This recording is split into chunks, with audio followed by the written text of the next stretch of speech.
అందరికీ నమస్కారం. సాయంత్రం 6 గంటలైంది. బీచ్లో ఎంతో మంది వచ్చి కూర్చుంటున్నారు. వేసవి కాలమేమో చాలామంది బీచ్కి వస్తున్నారు. పెద్దవాళ్ళు మాట్లాడుకుంటూ ఉంటే పిల్లలు పరుగులు పెడుతూ పీతలను పట్టుకోవటానికి పరుగులు పెడుతూ ఆడుకుంటున్నారు. కొంచెం పెద్ద పిల్లలైతే సముద్రంలో స్నానాలు చేస్తూ ఒకళ్ళ మీద ఒకళ్ళు నీళ్లు చల్లుకుంటూ కెరటాల మీదకు ఎగిరి దూకుతూ రకరకాలుగా ఆడుకుంటున్నారు. ఇంకా కొందరు నీటిలో బంతులు విసురుకుంటూ గంతులు వేస్తున్నారు. పిల్లల అలరి సముద్ర ఘోష మించిపోతుంది. రామం చంద్రం చట్టాపట్టాలేసుకుని బీచ్కి షికారుకొచ్చారు. ఇద్దరు 10th క్లాస్ చదువుతున్నారు.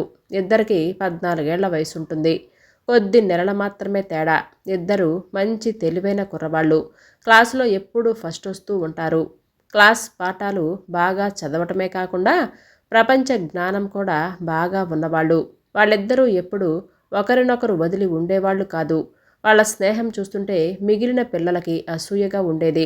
ఆ రోజు ఆదివారం కదా అని ఇద్దరు సరదాగా బీచ్కి వచ్చారు. బీచ్లో ఎక్కువగా ఉన్న జనాల్ని చూడగానే రాముకి నిరుత్సాహం కలిగింది. ఏంట్రా, ఏ గొడవ లేకుండా ప్రశాంతంగా ఇక్కడ కాలక్షేపం చెయ్యవచ్చు అని అనుకుంటే ఎంతమంది జనాలున్నారు? ఇంతకన్నా ఏదైనా సినిమాకి పోయినా బాగుండేది అని అన్నాడు చంద్రంతో. పోనీలేరా, ఇంకా వెలుతురు బాగానే ఉందిగా, ఇలా బీచ్లో నడుచుకుంటూ కొంచెం పైకెళ్ళొద్దామా అన్నాడు చంద్రం. సరే పదా అని అన్నాడు రాము. ఇద్దరూ కలిసి సముద్రం ఒడ్డునే బయలుదేరారు. ఈత చెట్టు అంతెత్తున ఇసుక, తెల్లటి ఇసుకతో అదో రకం మంచుకొండలా కనిపిస్తుంది. మంచుకొండల మీద మధ్య మధ్య నల్లటి పర్వతపు ఆనవాళ్లు కనిపిస్తున్నట్లుగా ఇసుక తెన్నెల మీద అక్కడక్కడ బ్రహ్మదండి మొక్కలు మొలిచాయి. గాలి వీస్తుంటే చెట్లు ఏల వేస్తూ సముద్రుడి పాటకు లయ కల్పిస్తున్నట్లుగా ఉంది. ఆ సాయంకాలం పూట అక్కడ ప్రకృతి ఎంతో అందంగా ఉంది. కొంచెం దూరంలోనే బెస్తవారు చేపల కోసం సముద్రంలో చేపలు పడుతూ కనిపించారు. మరికొందరు తిరిగొచ్చిన పడవల్లో నుంచి చేపల్ని బయటికి చేరవేసుకుంటూ ఉన్నారు. మరికొంచెం దూరం వెళ్ళేసరికి జనసంచారం లేకపోయింది. సరదాగా కబుర్లు చెప్పుకుంటూ కాలం సంగతే మర్చిపోయిన మిత్రులిద్దరూ చాలా దూరం వెళ్ళిపోయారు. అరే చంద్రం, మనం దెయ్యాల మేడ దగ్గరికి వచ్చేశాంరా అని అన్నాడు రాము. అరే అవునరా, మనం చాలా దూరం వచ్చేశాం. మాటల్లో టైం సంగతే మర్చిపోయాం అని అన్నాడు చంద్రం. అవునరా, చీకటి కూడా పడిపోయింది. ఇప్పుడేం చేద్దాం అని అన్నాడు కొంచెం భయంగా రాము. అయినా ఆలస్యం ఎలాగూ అయిపోయింది కదా, ఇక్కడే ఓ గంట కూర్చొని వెళదామా, వేసవి కాలమేగా అన్నాడు చంద్రం. ఇక్కడా? ఒరే, నీకేమైనా మతిపోయిందా అని అన్నాడు రాము భయంగా. భయమెందుకురా, దెయ్యాల మేడ దగ్గరలో ఉందనేగా అని అన్నాడు చంద్రం నవ్వుతూ. అవునరా, ఇక్కడ మనం ఉండటం మంచిది కాదు, పోదాం పదా అని అన్నాడు రాము తొందర చేస్తూ. పర్వాలేదులేరా, నేనున్నాను కదా, నీకేం భయం అని అన్నాడు రామం భుజం మీద చరుస్తూ. ఆ తర్వాత రాము చెయ్యి పట్టుకుని బలవంతంగా కూర్చోబెట్టాడు. అయిష్టంగానే ఇసుకలో చంద్ర పక్కన కూర్చున్నాడు రాము. కొంచెంసేపు ఇద్దరూ ఏమీ మాట్లాడుకోలేదు. సముద్రం ఇంకా దెయ్యాల మెడని చూస్తూ ఉండిపోయారు. ఏరా, దెయ్యాలు లేవంటావా అని అన్నాడు రాము. ఇదంతా వట్టి భ్రమరా, దెయ్యాలు భూతాలు లేవన్నాడు చంద్రం అన్నీ తెలిసిన వాడిలాగా. మరి ఈ దెయ్యాల మేడలో దెయ్యాలు ఉన్నాయని పగటిపూట కూడా ఇక్కడికి రావటానికి జనం భయపడతారని అంటారు కదరా అని అన్నాడు రాము దెయ్యాల మేడ వంక చూస్తూ. అనేవాళ్లే కానీ చూసిన వాళ్ళెవరైనా ఉన్నారా? ఇదిగో పూలంటే ఇదిగో తోకంటాడు, దున్నపోతు ఈనిందంటే దూడని కట్టేయమంటారు. ఈ కబుర్లలో నిజం చాలా తక్కువగా ఉంటుందిరా అని అన్నాడు చంద్రం ఎంతో లోకానుభవం ఉన్నట్లుగా. రాము భయంగా చూస్తుంటే తన ధైర్యం మరింత ప్రదర్శించాలని ఉత్సాహం ఎక్కువవుతుంది చంద్రానికి. రాము కొంచెంసేపు ఏమీ మాట్లాడలేదు. ఆ సమయంలో గాలి కూడా వేయటం లేదు. అందువలన చెట్లాకులు కూడా అంతగా కదలటం లేదు. కేవలం సముద్ర ఘోష ఒక్కటే వినిపిస్తుంది. ఉన్నట్లుండి దూరాన నక్క ఒకటి బిగ్గరగా ఊళ్ళబెట్టింది. ఆ కోత వినేసరికి ఇద్దరికి ఒకేసారి గుండె జల్లుమంది. రాముకి వెన్నులో కరెంటు షాకు తగిలినట్లుగా ఉంది. అంత ధైర్యస్తుడైన చంద్రానికి కూడా ఒక్కసారిగా ఒళ్ళు గగుర్పాటుకు వచ్చింది. ఒరే, ఇంకా వెళ్ళిపోదాంరా, పదరా, ఇప్పటికే ఆలస్యమైపోయింది. మన ఇంటికి చేరేసరికి బాగా ఆలస్యం అవుతుంది. ఇంట్లో వాళ్ళు కంగారు పడతారు కూడా అని అన్నాడు రాము లేస్తూ. అవునరా, పోదాం పద అని అంటూ చంద్రం కూడా లేచాడు. వెన్నెల మసక మసకగా ఉంది. మబ్బుల వెలుతురులోనూ తెల్లటి ఇసుక అవటం వలన దారైతే కనిపిస్తూనే ఉంది. లేచి నడవబోతూ ఇద్దరు ఒక్కసారి దెయ్యాల మేడ వైపు చూశారు. ఆశ్చర్యం ఉన్నట్లుండి అందులో దీపాల వెలుతురు కనిపించసాగింది. ఇద్దరికి ఒక్కసారిగా గుండెలవిసిపోయాయి. ఆ చీకట్లోనే ఒకరి ముఖం ఇంకొకరు భయం భయంగా చూసుకున్నారు. అప్రయత్నంగా ఇద్దరు ఒకరి పక్కన ఇంకొకరు వచ్చి దగ్గరగా ఆనుకొని ఒకరి భుజాన్ని ఒకరు గట్టిగా చేతులతో వాటేసుకున్నారు. దెయ్యాల మేడలో దీపాలు వెరగటమే కాదు, తలుపులు లేని కిటికీల ద్వారా ఏవో ఆకారాలు కదులుతూ అస్పష్టంగా కనిపించాయి. దూరాన మళ్ళీ నక్క బిగ్గరగా ఊలవేయటం మొదలుపెట్టింది. రాముకి చంద్రానికి గుండె ఎగిరివచ్చి గొంతులో పడినట్లుగా ఉంది. ఇక వెనక్కి తిరిగి చూడకుండా ఇద్దరూ పరుగు లంకించుకున్నారు. చంద్రం ఒక్కసారిగా ఒరే అని ఆగిపోయాడు. ఆ అరుపుకి రాము గుండెలు అవిసిపోయాయి. తాను కూడా ఆగి వణుకుతున్న గొంతుతో ఏంట్రా అది అని అడిగాడు. నా కాలికేదో పట్టుకుందిరా అని అంటూ కిందకి చూడసాగాడు చంద్ర. పాము కాదు కదా అని అంటూ తాను కూడా చూశాడు రామం. ఒక పెద్ద పీత చంద్రం కాలుని గట్టిగా పట్టుకుంది. బలంగా లాగి దూరంగా విసిరేశాడు రాము. వెధవ పీత ఎంత భయపెట్టింది అని అన్నాడు చంద్రం. ఇద్దరూ తిరిగి వడివడిగా నడవటం మొదలుపెట్టారు. అప్పటికి దెయ్యాల మేడ బాగా దూరమైంది. పైగా అంతవరకు పరిగెత్తి ఆ తర్వాత భయంతో ఇద్దరూ అలసిపోయారు. అందుకనే వడివడిగా నడక సాగించారు. ఆ ప్రదేశంలో సర్వీస్ చెట్లు దట్టంగా ఉన్నాయి. కొన్ని కొమ్మలు చేతులకు తగిలినట్లుగా ఉన్నాయి. ఆ తోపుల్లోనే ఇద్దరు జాగ్రత్తగా ముందుకు నడుస్తున్నారు. రోడ్డు చేరటానికి ఇంకా 1/2 మైలు దూరం ఉంటుంది. చంద్రం ముందు నడుస్తున్నాడు. అకస్మాత్తుగా బాబోయ్ అని కేకవేసి నిలబడిపోయాడు రామం. ఏమైందిరా అని గట్టిగా అరిచాడు చంద్రం. నా చొక్కాని ఎవరో పట్టి లాగుతున్నారా అని ఎండిపోయిన గొంతుతో తడబడుతూ చెప్పాడు రామం. భయంగా అడుగులు వేస్తూ సమీపించాడు చంద్రం. రాము విగ్రహంలాగా నిలబడే ఉన్నాడు. వేడిగా వస్తున్న ఊపిరి దగ్గరకొచ్చిన చంద్రానికి తగులుతుంది. చల్లటి గాలి వీస్తున్నా రాముకి ఒళ్ళంతా చెమటలు పట్టేసింది. ముఖం మీద చెమట బిందువులు మసక వెన్నెల్లో కూడా మెరుస్తూనే కనిపిస్తున్నాయి. చంద్రం భయం భయంగా రామం భుజం మీద నుంచి కొంగలాగా మెడని ముందుకు సాచి చూశాడు. కింద ఒక సరకు కొమ్మ రాము చొక్కాను పట్టుకుంది. సరకు కాయలకు ముళ్ళు ముళ్ళుగా ఉంటాయేమో చొక్కాని గట్టిగా పట్టుకున్నాయి. అరే, అనవసరంగా భయపడ్డావురా, సరుకు కొమ్మ నీ చొక్కాని పట్టుకుంది అని అంటూ వడిగా ముందుకు వెళ్ళి ఆ కొమ్మని చొక్కా నుంచి తప్పించేశాడు చంద్రం. అబ్బా, ఎంత భయపడ్డాన్రా రాము, నువ్వే కాదురా, నీతో పాటు నేను అని అన్నాడు చంద్రం. రాముకు కూడా నవ్వొచ్చింది. ఇంకా ఎన్ని విధాల భయపడాల్సి వస్తుందో అని ఉరుకులు పరుగుల మీద వాళ్ళు రోడ్డు చేరారు. ఊళ్ళోకి వెళ్లే బస్సు రెడీగా ఉంది. దానిలో ఇద్దరూ ఎక్కేశారు. రాము ఇంటికి వెళ్ళాడే కానీ ఒళ్ళు అతని స్వాధీనంలో లేదు. బాగా భయపడ్డాడేమో, జ్వరం కూడా వచ్చింది. అన్నం కూడా సరిగ్గా తినలేకపోయాడు.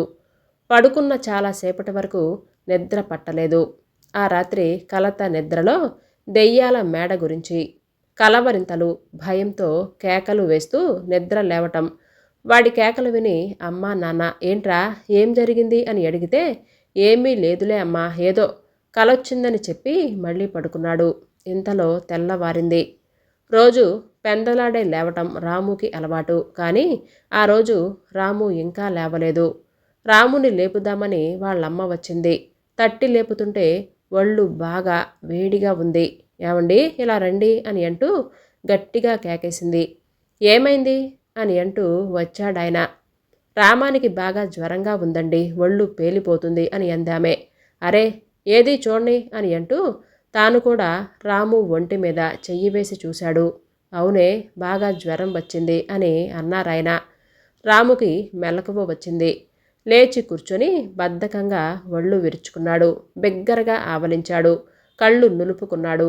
అతని కళ్ళు ఎర్రగా చింత నిప్పుల్లా ఉన్నాయి. ఏం నాయనా, జ్వరం వచ్చిందా? వాళ్ళమ్మ ఆప్యాయంగా, దేన్ని చూశావయ్యా, దడుచుకున్నావా?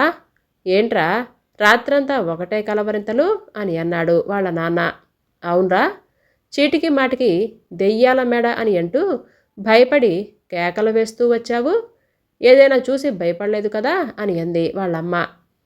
లేకపోతే దెయ్యాల మేడ వైపు వెళ్ళావా అని అడిగారు వాళ్ళ నాన్నగారు.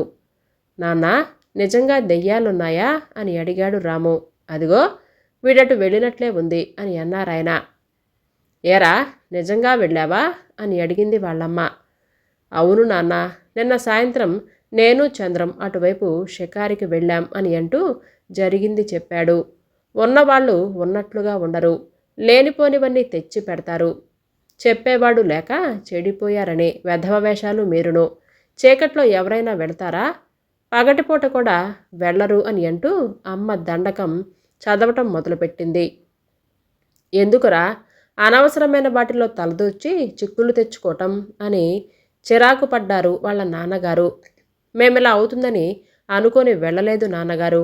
సరే, అది సరే కానీ మేమా మేడలో వెలుతురు చూసాం, మనుషుల కదలికల్ని కూడా చూసాం. మరి దెయ్యాలు ఉన్నాయంటారా అని మళ్ళీ అడిగాడు రాము. దెయ్యాల్లేవు, భూతాల్లేవు, అంతా మీ భ్రమ. ఇంకెప్పుడు ఇటువంటి వాటి జోలికి పోకండి అని అన్నారాయన. ఉన్నాయని చెప్తే ఇంకెంత భయపడతాడో అని. సర్లేండి, అబ్బాయిని డాక్టర్ దగ్గరికి తీసుకెళ్ళి చూపించి మందు తీసుకురండి. నేను పీర్ సాహెబ్ దగ్గరికి వెళ్ళి తాయెత్తు కట్టించుకొస్తాను అని అంది వాళ్ళమ్మ.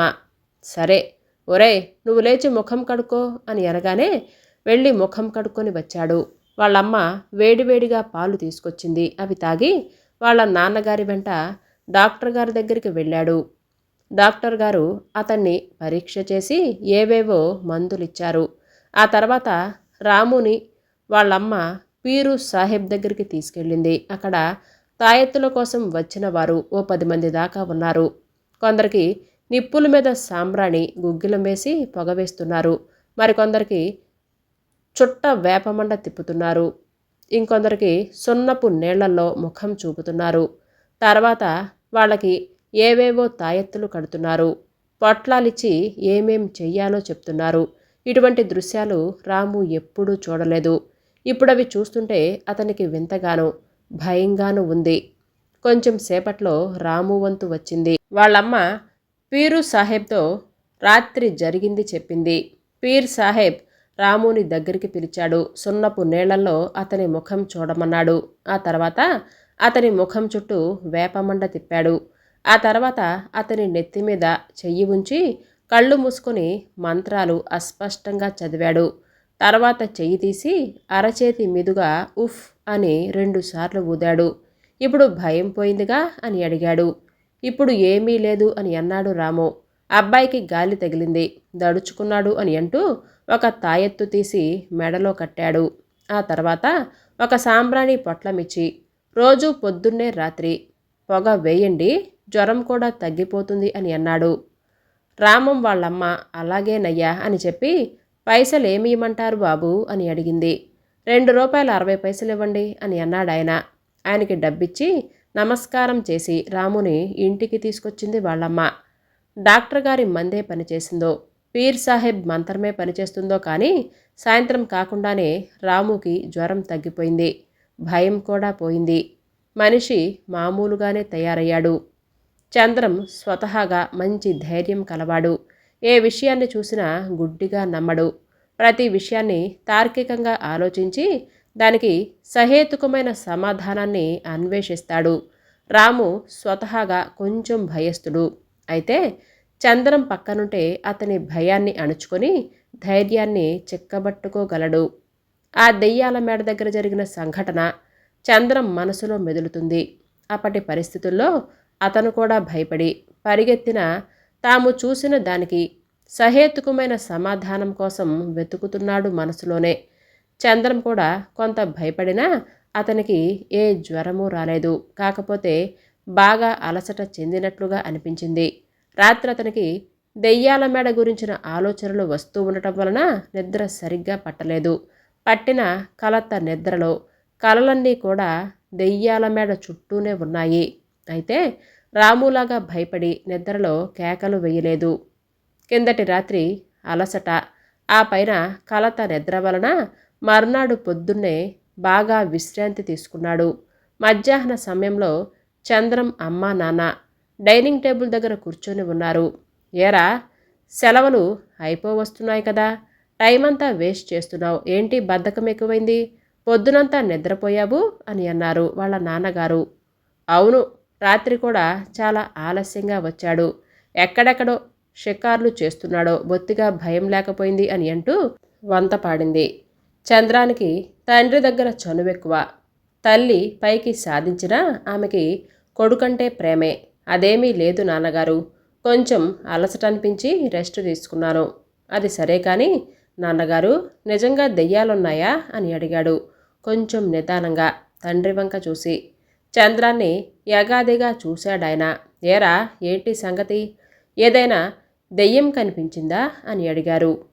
అదేమీ కాదు, నేను నిన్న అనుకోకుండా దెయ్యాల మేడవైపు షికారికి వెళ్ళాను అని అంటూ ఇంకా ఏదో చెప్తూ ఉండగానే, ఏంటి దెయ్యాల మేడ దగ్గరగా అని భయంగా అరిచింది వాళ్ళమ్మ. అవును, అందులో రాత్రి ఉన్నట్లుండి దీపాల వెలుగు కూడా కనిపించింది, ఎవరో తిరుగుతున్నట్లుగా ఆకారాలు కూడా కనిపించాయి అని అన్నాడు. అమ్మ బాబోయ్, భయం వేయలేదు, నాకైతే గుండె ఆగిపోయేది వాళ్ళమ్మంది. సరేలే, నీ పిరికి మందు వాడికి నూరిపోయకు అని ఆమెతో అని. తర్వాత ఏమైందిరా అని అడిగారు వాళ్ళ నాన్నగారు. అది చూసి రామం బాగా భయపడ్డాడు. వెంటనే బయలుదేరి వచ్చేశాము అని అన్నాడు చంద్రం. ఇంకా నయం, ఏమీ కాలేదు, ఉండు, ఇప్పుడే వెళ్ళి దిష్టి తీసి విభూది పెడతాను అని అంటూ అమ్మ వంటింట్లోకి వెళ్ళింది. అటువంటి నిర్జన ప్రదేశాలకు ఎప్పుడూ ఒంటరిగా వెళ్ళకూడదు. అక్కడ ఏ పామో పుట్టో వచ్చిందనుకో, లేక భయపడ్డారే అనుకో, ఏమయ్యేది అని చివాట్లు పెట్టారు నాన్నగారు. అనుకొని మేమక్కడికి వెళ్ళలేదు నాన్నగారు. అది సరే, ఆ దీపాలు ఆకారాలు ఏమై ఉంటాయి అని అన్నారు. దెయ్యాల చర్యలేనంటారా అని తిరిగడిగాడు చంద్రం. దెయ్యాలు లేవు, భూతాలు లేవు, అవి భయం వలన మీకు కలిగిన భ్రమై ఉండవచ్చు అని అన్నారు నాన్నగారు. ముందు మాకు భయం లేదే, అవి చూశాకే భయం కలిగింది, అందువలన భయం వలన కలిగిన భ్రమ ఎలా అవుతుంది అని అంటూ టెక్నికల్ పాయింట్ లేవదీశాడు. ఏదోలే, ఇంకెప్పుడు అటువంటి చోట్లకి వెళ్ళకండి అని అంటూ లేచారు నాన్నగారు. ఆ సాయంత్రం చంద్రం మామూలుగా రాము ఇంటికి వెళ్ళాడు. రాముకి జ్వరం తగ్గినా ఆ రోజు పొద్దునంతా బాగా అలసటగా ఉండటం వలన బయటికి వెళ్ళొద్దన్నారు వాళ్ళ అమ్మ నాన్న. అందువలన వాళ్ళ డాబా మీద కూర్చున్నారు.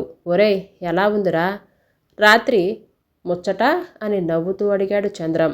ఏం చెప్పన్రా, బాగా జ్వరం వచ్చింది, దడుచుకున్నానని మా వాళ్ళు డాక్టర్ దగ్గరికి తీసుకెళ్లారు, భూత వైద్యం కూడా చేయించారన్నాడు.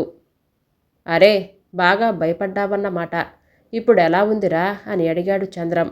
దేనివల్ల కానీ మొత్తం మీద సాయంత్రం కాకుండానే జ్వరం తగ్గిపోయింది. మరి నీ సంగతేంట్రా అని అడిగాడు రాము. నాకేమీ జ్వరం రాలేదనుకో, కాకపోతే బాగా అలసటగా అనిపించింది. అది సరే, జరిగింది విని మీ వాళ్ళేమన్నారు అడిగాడు చంద్రం. ఏమంటారు, కేకలు వేశారు.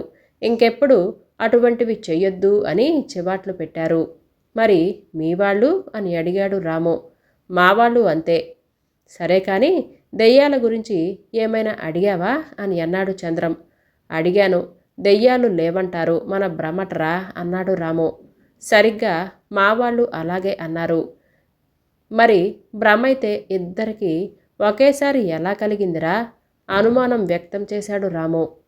ఆ మాట నిజమే కానీ నాకు కూడా మనం భ్రమపడ్డామేమో అని అనిపిస్తుందన్నాడు చంద్రం ఏదో ఆలోచిస్తూ. ఎలా ఆశ్చర్యంగా ప్రశ్నించాడు రామం. భయం ఉన్నప్పుడు మనకి రకరకాల ఆలోచనలు కలుగుతాయి. మాట వరుసకే మన సంగతి చూడు. నేను పరిగెడుతుంటే నా కాలికి పీత పట్టుకుంది, ఏ పామో అనుకుని భయపడిపోయి కేక వేసి తేరా చూస్తే పీత. అవునా అని అన్నాడు చంద్రం. అవునన్నాడు రాము. నీ సంగతే చూడు, సరుకు కొమ్మ నీ చొక్కాకి పట్టుకునేసరికి ఏ దెయ్యమో పట్టి లాగుతుంది అని వణికిపోయావు. అవునా అని అన్నాడు చంద్రం. మళ్ళీ అవునని ఒప్పుకున్నాడు రాము. అదే మన మనసులో దెయ్యాల విషయమై భయమే లేదనుకో, అప్పుడు మనం అంత భయపడేవాళ్ళమా? నా కాలికేదో పట్టుకుందని నేను అనుకునేవాడిని. నీ చొక్కాకి ఏ కొమ్మో తగులుతుందని నువ్వు కూడా అనుకునేవాడివి కదా. ఏ భయం లేకుండా వాటిని తీసేసి వచ్చి ఉండేవాళ్ళం. అవునా? నువ్వన్నది అక్షరాల నిజం. కానీ అసలు పాయింట్ వదిలేశావు అని అన్నాడు రాము, దొంగను పట్టిన పోలీసులాగా. ఏమిటది అని అన్నాడు చంద్రం. దెయ్యాల మేడలో వెలుగుని ఆకారాలను చూసే వరకు మనకసలు ఏ భయమూ లేదు కదా. మరి అలాంటప్పుడు మనకు భ్రమ ఎందుకు కలుగుతుంది? అందులో ఇద్దరికి ఒకేసారన్నాడు రాము ఉత్సాహంగా. సరిగ్గా ఇదే ప్రశ్నను నేను కూడా అడిగాను మా నాన్నగారిని అని అన్నాడు చంద్రం. ఏమన్నారాయన? రాము ఆసక్తితో అన్నాడు. ఆయన ఏమీ అనలేదు. మరీ ఆలోచించగా నాకే అనిపించింది. ఏమని? మనం షికారికి వెళ్లే ముందు ఆ చోటుకి వెళతామని మనకు తెలుసు. అందువలన ఆ సమయంలో మనకు అనిపించకపోయినా మనకి తెలియకుండానే మన మనసుని భయం ఆవరించి ఉండాలి. అందుకే మనకి భ్రమ కలిగి ఉండాలి అని అన్నాడు చంద్రం. నిజంగా ఆ వయసులో అంతటి తార్కిక జ్ఞానం ఉండటం అపురూపమే. కానీ చంద్రం చిన్నప్పటి నుంచి వయసును మించిన తెలివితేటలు చూపిస్తూ వచ్చినవాడే. లాజిక్ బాగుంది. అలా కూడా జరిగి ఉండవచ్చు. కానీ ఇద్దరికి ఒకేసారి భ్రమ కలిగిందంటే నా మనస్సు ఒప్పుకోవటం లేదు. మనం మరోలా కూడా ఆలోచించవచ్చు కదా అని అన్నాడు రాము. రాము కూడా ఆ తార్కిక జ్ఞానంలో తక్కువవాడు కాదు. ఎలా? ఆశ్చర్యంగా ప్రశ్నించాడు చంద్రం. ఆ మేడలో ఎవరైనా నివాసం ఉండి ఉండవచ్చు కదా. ఏంటి ఆ దెయ్యాల కొంపలోన ఏ ముష్టివాడైనా ఉండొచ్చు కదా. ముష్టివాళ్ళు మాత్రం మనుషులు కారా? వాళ్ళు మాత్రం దెయ్యాల కొంపలో ఉంటారా? ముష్టి వాళ్ళకి ఎక్కడో ఓ చోట తలదాల్చుకునే చోటు కావాలి కదా. వాళ్ళకి దెయ్యాల కొంపైనా ఒకటే, భూతాల కొంపైనా ఒకటే కావచ్చు. కానీ ఇది ఊరికి దగ్గరలో ఉంటే నువ్వన్నట్లుగా అనుకోవచ్చు.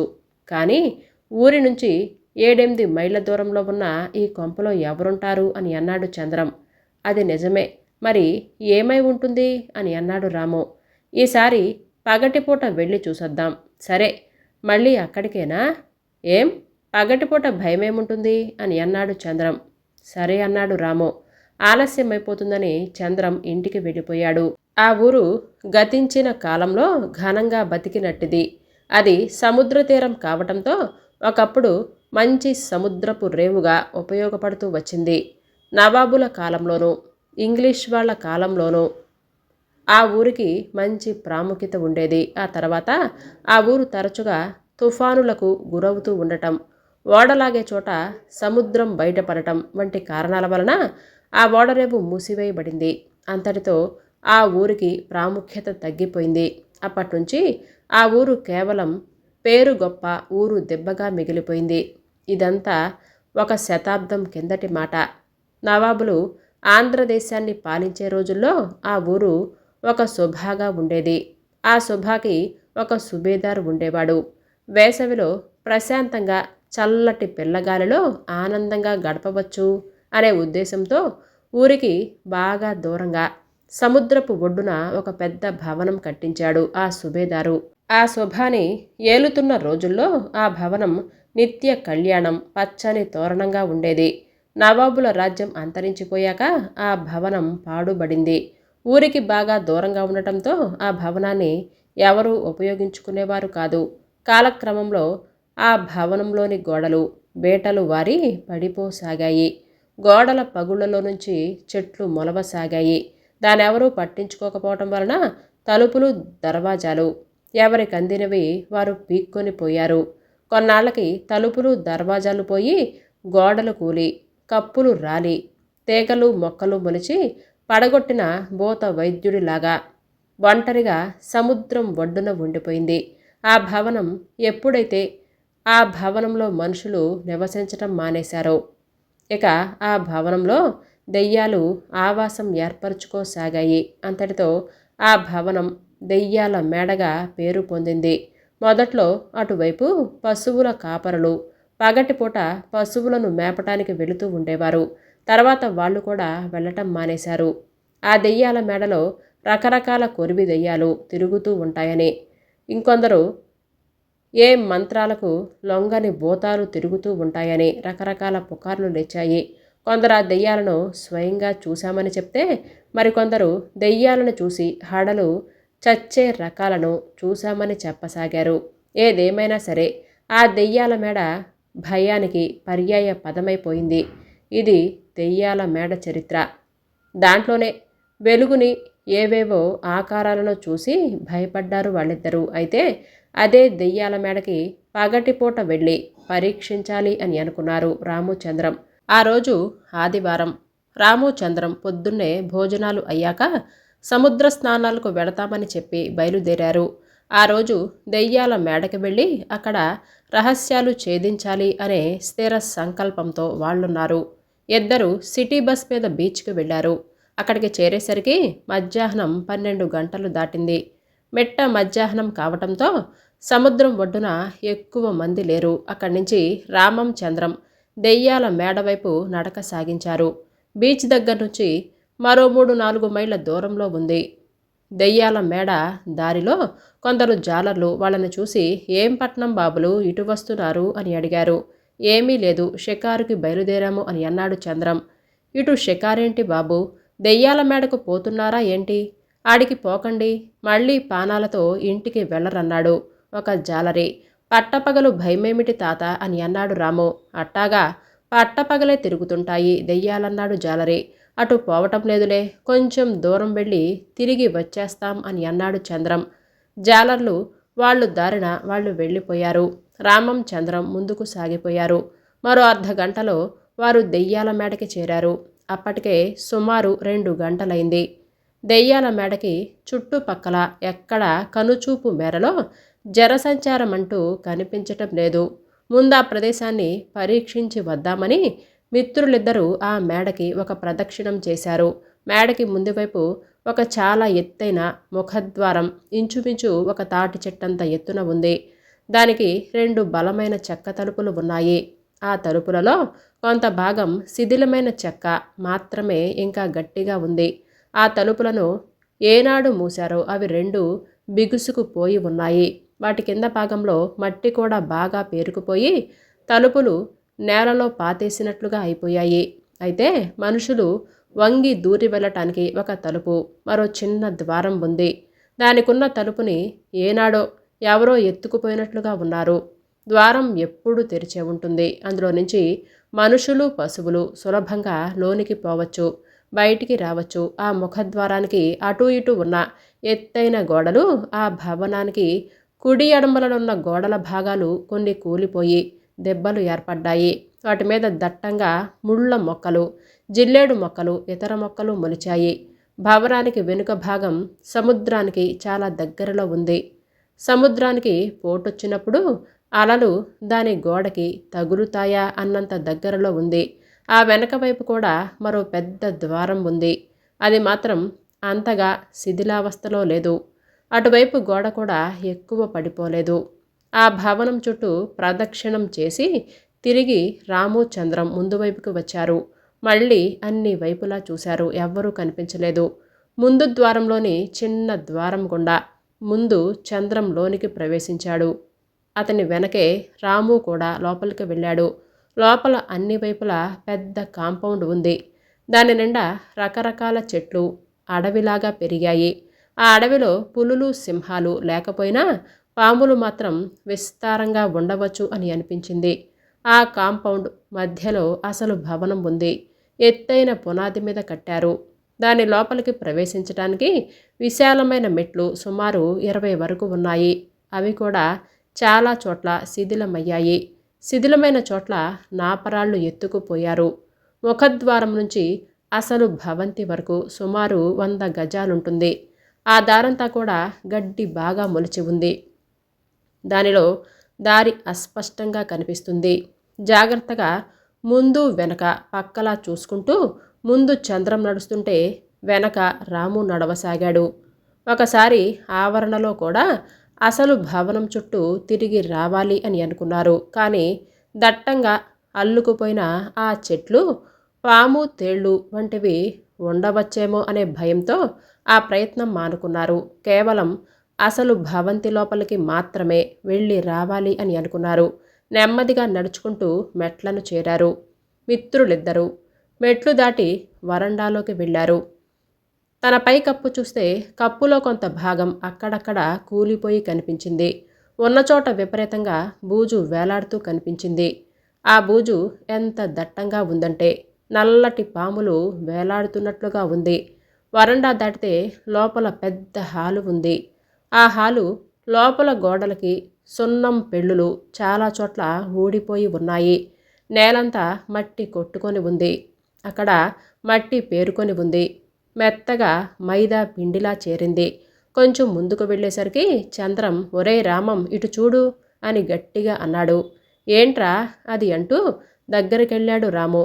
చూసావా, ఈ మట్టిలో అడుగుల గుర్తులున్నాయి అని అన్నాడు. ఇవి ఈ మధ్య ఏర్పడినట్లుగా ఉన్నాయి అని అన్నాడు రాము. పర్వాలేదు, మనం డిటెక్టివ్లుగా పనికొస్తామన్నాడు చంద్రం. ఇద్దరూ నవ్వుకున్నారు. ఏరా, ఇవి దెయ్యాల గుర్తులు కావు కదా అని అన్నాడు రాము నవ్వుతూ. మోడ్రన్ దెయ్యాలా? అందుకే బూట్లు వేసుకున్న అడుగులు గుర్తులున్నాయి అని అన్నాడు చంద్రం నవ్వుతూ. అది సరే కానీ ఇక్కడెవరో తిరుగుతున్నట్లుగా ఉంది అని అన్నాడు రాము. మనలాగే చూడటానికి ఎవరైనా వచ్చి ఉండవచ్చు అని అన్నాడు చంద్రం. అవును, అదే అయి ఉంటుంది అని అన్నాడు రాము. ఆ హాలుకి ఇటు అటు 2 విశాలమైన గదులు ఉన్నాయి. ఆ గదిలోకి పోయి చూశారు రాము చంద్రం. ఆ గదులన్నీ ఖాళీగా ఉన్నాయి. అక్కడ నేల మీద కూడా మట్టి బాగా పేరుకుపోయి ఉంది. అయితే ఆ మట్టి మీద ఏమీ అడుగుజాడలు లేవు. ఆ గదిలో నుంచి తిరిగి హాల్లోకి వచ్చారు. అది దాటితే మళ్ళీ ఒక వరండా వచ్చింది. అందులో కూడా మట్టి బాగా పేరుకుపోయి ఉంది. ఆ వరండా దాటాక 4 వైపులా వరండాలు ఉండి మధ్యన ఖాళీ స్థలం. అందులో నీళ్లు లేని ఫౌంటైన్ ఒకటి కనిపించాయి. దాని పక్కనున్న వరండాలో నుంచి నడుచుకుంటూ వెళ్ళి అవతల పక్కనున్న వరండాకు వెళ్ళారు. అక్కడ కూడా అడుగుల గుర్తులు కనిపించాయి. అక్కడికొచ్చిన వ్యక్తి మనలా పక్కన ఉన్న వరండాలోకి రాకుండా సూటిగా ఫౌంటైన్ పక్క నుంచి వచ్చాడన్నమాట. అందుకే పక్క వరండాలో అడుగుల గుర్తులు కనిపించటం లేదు. ఫౌంటైన్ చుట్టూ గడ్డి ఉంది కాబట్టి అక్కడ అడుగుల గుర్తులు ఎలాగూ పడవన్నాడు చంద్రం. ఒరేయ్, నీ బుర్ర అమోఘంగా పనిచేస్తుంది. నువ్వు ప్రయత్నిస్తే పెద్ద డిటెక్టివ్వి అవ్వగలవు అని అన్నాడు రాము. నేను డిటెక్టివ్ నవ్వుతే నిన్ను నా అసిస్టెంటుగా వేసుకుంటా లేరా? అసిస్టెంట్ లేని డిటెక్టివ్ ఉండడు కదా అని అన్నాడు చంద్రం. అదెప్పటి మాటో కానీ మనం దెయ్యాల మ్యాటర్ పరీక్షించడం అయిన తర్వాత మన అనుభవాలను చెబుతూ ఒక చిన్న నవల రాద్దాం. దానిని ఏ డిటెక్టివ్ పత్రికకైనా పంపొచ్చు అని అన్నాడు రాము. వాళ్ళిద్దరూ అలా సరదాగా మాట్లాడుకుంటున్నా 4 వైపులా జాగ్రత్తగా పరికించి చూస్తూనే ఉన్నారు. ఆ వరండా తర్వాత మళ్ళీ పెద్ద హాలు వచ్చింది. అందులో కూడా అడుగుజాడలు స్పష్టంగా కనిపిస్తున్నాయి. ఆ హాలుకు కూడా 2 వైపులా గదులున్నాయి. అవి కూడా ఖాళీగా ఉండి మట్టి కొట్టుకొని పోయి ఉన్నాయి. ఆ హాలు తర్వాత మళ్ళీ పెద్ద వరండా వచ్చింది. ఆ వరండాలో కూడా అడుగుజాడలు కనిపించాయి. అవి వరండాకి అడ్డంగా వెళ్ళి కింద మెట్ల దగ్గర ఆగిపోయాయి.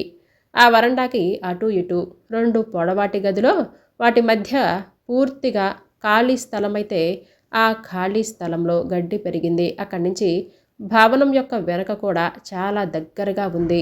ఆ గోడ దాటితే సముద్రం చాలా దగ్గరవుతుంది. ముందుగా ఆ వరండాకి ఎడమ వైపున గదిలోకి వెళ్ళారు. ఆ గది కూడా చాలా ఖాళీగా ఉంది. అదైన తర్వాత కుడి పక్కన ఉన్న గదిలోకి వచ్చారు. ఆ గది కూడా చాలా ఖాళీగా ఉంది. అదైన తర్వాత కుడి పక్కనున్న గదిలోకి వచ్చారు. ఈ గదిలో మట్టి చాలా తక్కువగా ఉంది. అందులో ఎవరైనా కాపురం ఉంటున్నారేమో అని అనుమానం కూడా వచ్చింది వాళ్ళకి. కానీ అందులో ఎవరుంటున్న సూచనలు కనిపించలేదు. అక్కడితో ఆ భవనమంతా చూడటమైంది. ఆ గది నుంచి తిరిగి వరండాలోకి వచ్చారు. ఆ వరండా వెనక వైపు మెట్లు దిగారు. అక్కడి నుంచి భవనపు వెనక వైపు ద్వారం దగ్గరగా ఉంది. ఒరేయ్, ఈ మెట్ల దగ్గర నుంచి వెనక ద్వారం వరకు ఎక్కువ గడ్డి మొక్కలు లేవు చూసావా? పైగా ఇక్కడి నుంచి ద్వారం దాకా సన్నని కాలిబాట కూడా ఉంది అని అన్నాడు చంద్రం. అవునరా, దీన్ని ఎవరో ఉపయోగిస్తున్నట్లుగా ఉంది. ఈ ద్వారం సముద్రం వైపుగా ఉంది. పద, ఇక్కడి నుంచి సముద్రం బాగా దగ్గరగా ఉంది. బహుశా జాలర్లు చేపలను పట్టి ఈ లోపల దాచుకుంటున్నారేమో, అందుకోసం ఈ వెనుక ద్వారాన్ని ఉపయోగిస్తున్నారేమో అని అన్నాడు రాము. శభాష్, బాగా ఊహించావురా, కానీ ఎక్కడెక్కడా చేపల వాసనే లేదు. అందువలన నీ ఊహ సరికాకపోవచ్చు అని అన్నాడు చంద్రం. మరి ఇంకేమై ఉంటుంది అని అన్నాడు రాము. ఏమో, మనమేమైనా పెద్ద డిటెక్టివ్లమా అని అన్నాడు చంద్రం. అది సరే, ఇక్కడ కనీసం ముష్టి వాళ్ళెవరూ కూడా ఉన్నట్లుగా లేదు. ఉంటే కనీసం రాళ్ల పొయ్యిలైనా ఉండేవి కదా అని అన్నాడు రాము. అలాగే అనిపిస్తుంది. అయితే మనం చూసింది భ్రమ కావచ్చు అని అన్నాడు చంద్రం. లేకపోతే దెయ్యాలా అని అన్నాడు రాము. అయినా కావచ్చు. ఇప్పటికిప్పుడు ఇక్కడ మనల్ని ఎవరైనా చూస్తే దెయ్యాలనే అనుకుంటారు అని అన్నాడు చంద్రం నవ్వుతూనే. అవును, పగటి దెయ్యాలు.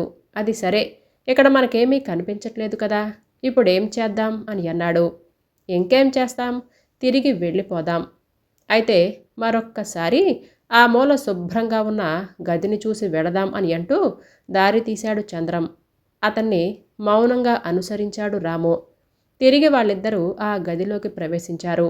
ఒరేయ్, ఇందాక మనం గమనించలేదు, గదికి తలుపుంది చూశావా అన్నాడు చంద్రం. అవును, ఇంత పెద్ద భవనంలో ఇంకెక్కడా తలుపులు లేవు. ఈ ఒక్క గదినే ఎందుకు వదిలేశారు అని అన్నాడు రాము. దీన్ని కూడా ఎత్తుకుపోయే ఉంటారు. కాకపోతే తర్వాత ఈ గదిని ఉపయోగించిన వారు ఈ తలుపులు పెట్టించి ఉంటారు.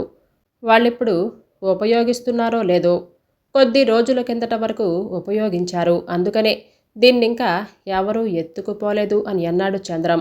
ఇద్దరు మళ్ళీ ఆ గదిలోకి వెళ్ళారు. గదంతా చూశారు. అయినా ఏమీ కనిపించలేదు.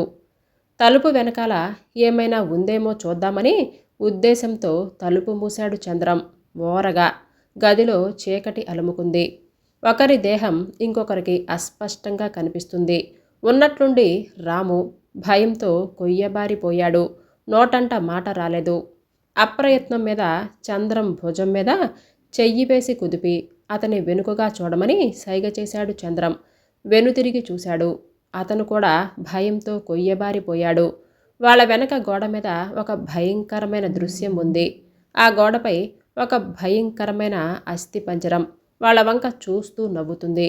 ఆ దృశ్యం చూసేసరికి రాము చంద్రాలకి గుండెలు అవిసిపోయాయి. చంద్రం అప్రయత్నంగా తలుపులు బలంగా తెరిచాడు. ఇద్దరూ బతుకు జీవుడా అని అంటూ ఆ గదిలో నుంచి బయటపడ్డారు. తిరిగి చూడకుండానే ఒక్కటే పరుగు లంకించుకున్నారు. దెయ్యాల మేడలో నుంచి బయటపడి అక్కడ సరుకు తోపులుంటే అందులో ఒక చెట్టు కింద కూర్చొని సేద తీర్చుకోసాగారు. అక్కడి నుంచి చూస్తే అరణ్యరోదన చేస్తున్న స్త్రీలాగా దెయ్యాల మేడ కనిపిస్తూనే ఉంది. అక్కడ కూర్చొని కొంచెం ఆయాసం తగ్గాక, ఏరా, మనం చూసింది ఏమిటంటావు అని అడిగాడు చంద్రం. దెయ్యం అని అనుకుంటున్నాన్రా అని అన్నాడు రాము. అదే అయి ఉండాలి, నిజమైన అస్థిపంజరం కాదు. ఎందుకంటే నిజమైనదైతే మనం గదిలోనికి ప్రవేశించగానే కనిపించి ఉండేది. దెయ్యాలు చీకట్లోనే తిరుగుతాయి అని అంటారు కదా, అందుకే మనం తలుపు మూసేయగానే చీకటిలో కనిపించిందన్నాడు రాము. మరిది దెయ్యమైతే మనల్నేమీ చేయలేదేంట్రా అని సందేహం వ్యక్తం చేశాడు చంద్రం. మనల్ని భయపెట్టిందిగా, చాలదా? పైగా ఇది ఏ రకమో అని అన్నాడు రాము. ఏ రకమంటే అడిగాడు చంద్రం. అంటే కొన్ని రకాల దెయ్యాలు మనుషుల్ని పీడిస్తాయట, మరికొన్ని ఏమీ చేయవట. కొన్ని మంచి దెయ్యాలు సహాయం చేస్తాయట. వీటిలో ఇదే రకమో అని అన్నాడు రాము.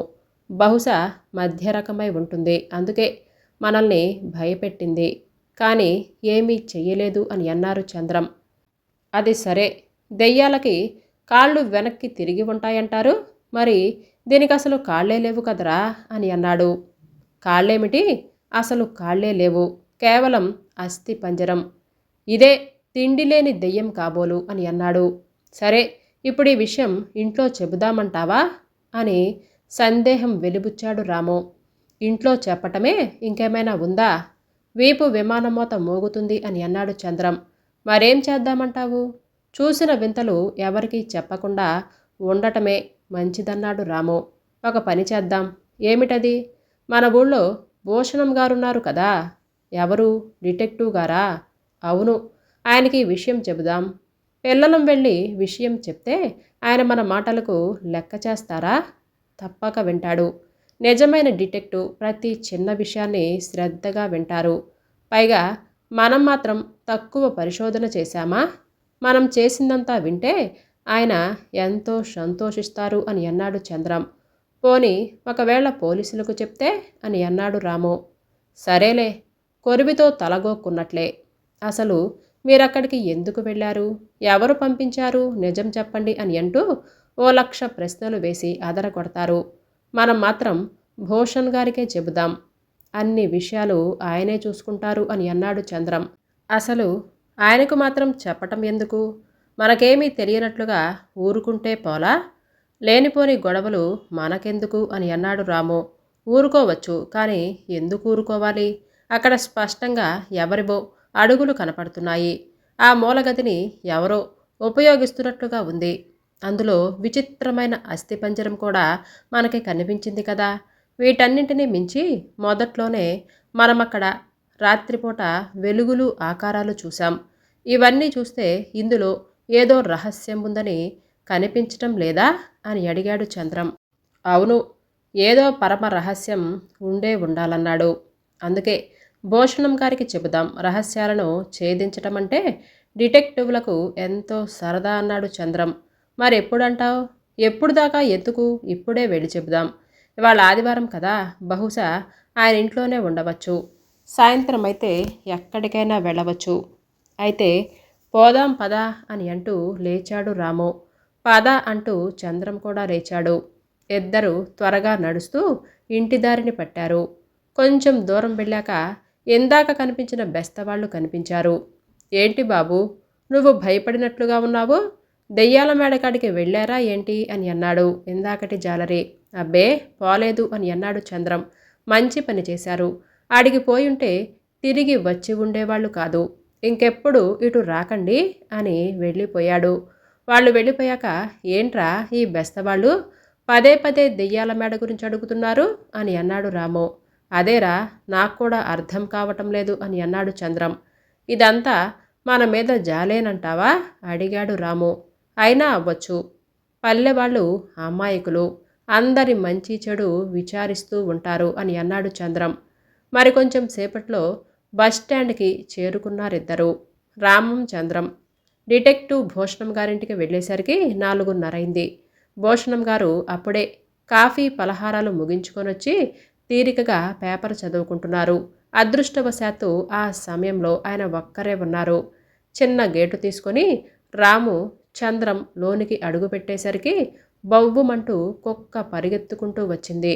వెంటనే ఇద్దరు అడుగులు వెనక్కి వేశారు. ఆ అరుపుకి భూషణం గారు బయటికొచ్చారు. ఆయన్ని చూస్తూనే నమస్కారం సార్ అని అన్నారిద్దరు. ఆయన తిరిగి నమస్కారం పెట్టి ఎవరు కావాలి అని అడిగారు. మీకోసమే వచ్చాం సార్ అన్నారిద్దరు. నా కోసమా? ఏంటి సంగతి అని అన్నారాయన ఆశ్చర్యపోతూ. మీతో కొన్ని ముఖ్యమైన విషయాలు మాట్లాడాలి సార్ అని అన్నారు చంద్రం. ఆయన ఒక్కసారిగా వాళ్ళిద్దరి వంక చూసి లోపలికి రండి అని అన్నాడాయన. ఆయన వెళుతూ ఉంటే వాళ్ళిద్దరూ కూడా ఆయన వెనకాలే వెళ్ళారు. సోఫాలో కూర్చుంటూ కూర్చోండి అని అంటూ ఎదురుగా ఉన్న మరో సోఫా చూపించారు. రాము చంద్రం ఆ సోఫాలో కూర్చున్నారు. వాళ్ళు ఎండలో వచ్చారేమో, చెమటలు కక్కుతూ ఉన్నాయి. లోపలికి రావటంతో మరింత చెమటలు. అది గమనించి భూషణం గారు ఫ్యాన్ వేశారు. థ్యాంక్ యూ సార్ అని అన్నారు. ఎవరబ్బాయిలు మీరు అని అడిగారు. రాము చంద్రు వాళ్ళ తల్లిదండ్రుల పేర్లు, వాళ్ళు చేసే ఉద్యోగాలు, తమ పేర్లు చెప్పారు. ఇప్పుడు చెప్పండి సంగతేమిటో అని అన్నారు. సార్, మన ఊరు దెయ్యాల మెడలో మేము కొన్ని విచిత్రాలు చూశాము అని అన్నాడు చంద్రం. ఏది? సముద్రం ఒడ్డున దెయ్యాల మేడ అని అన్నాడు భూషణ్ గారు. అవును సార్, అదే అన్నాడు రాము. ఏం చూశారు అని అన్నారాయన. కిందటి ఆదివారం మేమిద్దరం బీచ్కి షికారుకు వెళ్ళాం. అలా మాట్లాడుకుంటూ దెయ్యాల మేడ దాకా వెళ్ళాక అప్పటికే బాగా చీకటి పడింది. ఉన్నట్లుండి దెయ్యాల మేడలో వెలుగులు కనిపించాయి అని అన్నాడు చంద్రం. మరి మీకు భయం వేయలేదా అని అన్నారు భూషణం. భయపడి పరిగెత్తుకుంటూ వచ్చేశామన్నాడు రాము. ఆ తర్వాత ఏం జరిగింది అని అన్నారాయన. దెయ్యాల మీద నమ్మకం లేదు. దాని సంగతేంటో చూద్దామని ఈరోజు ఆ మేడలోకి మళ్ళీ వెళ్ళామన్నాడు చంద్రం. ఏంటి, మీ ఇద్దరే అన్నారాయన ఆశ్చర్యంగా. అవును సార్ అని అన్నాడు రాము. భేష్, పిల్ల డిటెక్టివ్లు అన్నమాట. చెప్పండి, తర్వాత ఏమైంది అని అన్నారాయన చాలా ఉత్సాహంగా. అందులో మాకేమీ కనిపించలేదు. అయితే ముందు హాల్లో నుంచి చివరి గది వరకు నేల మీద షూస్ ఉన్న అడుగుల గుర్తులు గమనించాము. ఆ తర్వాత భవనంలో ఎక్కడ తలుపులు కిటికీలు లేవు. కానీ చివరి గదికి మాత్రం తలుపు ఉంది. అందులో ఏమైనా విశేషం ఉందా? అవును సార్. ఆ గదిలోకి మేము వెళ్ళి తలుపు మూయగానే ఆ వెనక గోడ మీద భయంకరమైన అస్థిపంజరం మా వంక చూసి నవ్వుతూ కనిపించింది. ఏంటి? భయంతో వెంటనే మేమిద్దరం పరిగెత్తుకుంటూ వచ్చేశాం. ఈ విషయం మీకు చెప్తే బాగుంటుంది అని అనుకున్నాం. అందుకనే చెప్పాలని వచ్చామని ముగించాడు చంద్రం. శభాష్, మీరు చాలా చురుకైన కుర్రాళ్ళలాగా ఉన్నారు. ఈ చిన్న వయసులోనే మీరింత తెలివిగా బాధ్యతగా ప్రవర్తించారంటే తప్పక మీరు పైకొస్తారన్నాడు భూషణ్ గారు. సంతోషంతో ఏమో సార్, మాకు తోచింది చేశాం అని అన్నాడు చంద్రం వినయంగా. లేదు, చాలా మంచి పని చేశారు. ఈ విషయం నేను తప్పకుండా కూపీ లాగుతాను. ఈరోజు మీరు దెయ్యాల మేడలోకి వెళ్ళిన దగ్గర నుంచి తిరిగొచ్చే వరకు ఏమేం చూశారు, ఏం జరిగింది, వివరంగా చెప్పండి అని అన్నారు భూషణ్. పిల్లలని కొట్టేయకుండా తమ మాటలు శ్రద్ధగా విని వివరాలన్నీ అడిగినందుకు ఎంతో సంతోషించారు. వాళ్ళకి నిజంగా ఆనందంగా ఉంది. ఆయన అడిగిందే తడవుగా జరిగిందంతా పూస గుచ్చినట్లుగా చెప్పారు. వాళ్ళు చెప్పిందంతా ఎంతో శ్రద్ధగా వింటూ మధ్య మధ్యలో అతనికి కలిగిన అనుమానాలను అడుగుతూ ఎంతో ఆసక్తి కనపరిచారాయన. అంతా విన్నాక ఈ దెయ్యాల మేడ విషయం మీరెవరికైనా చెప్పారా అని అడిగారు. కిందటి ఆదివారం మాకు వెలుగులు కనిపించిన విషయం మా ఇళ్లలో చెప్పామన్నారు. వాళ్ళేమన్నారు అని అడిగారాయన. అటువంటి చోటుకి వెళ్ళినందుకు కేకలేసి ఇంకెప్పుడు వెళ్ళొద్దన్నారు వాళ్ళు. ఆ విషయం ఇంకా ఎవరికైనా చెప్పారా? లేదు సార్. ఈరోజు మీరు చూసింది ఎవరికైనా చెప్పారా?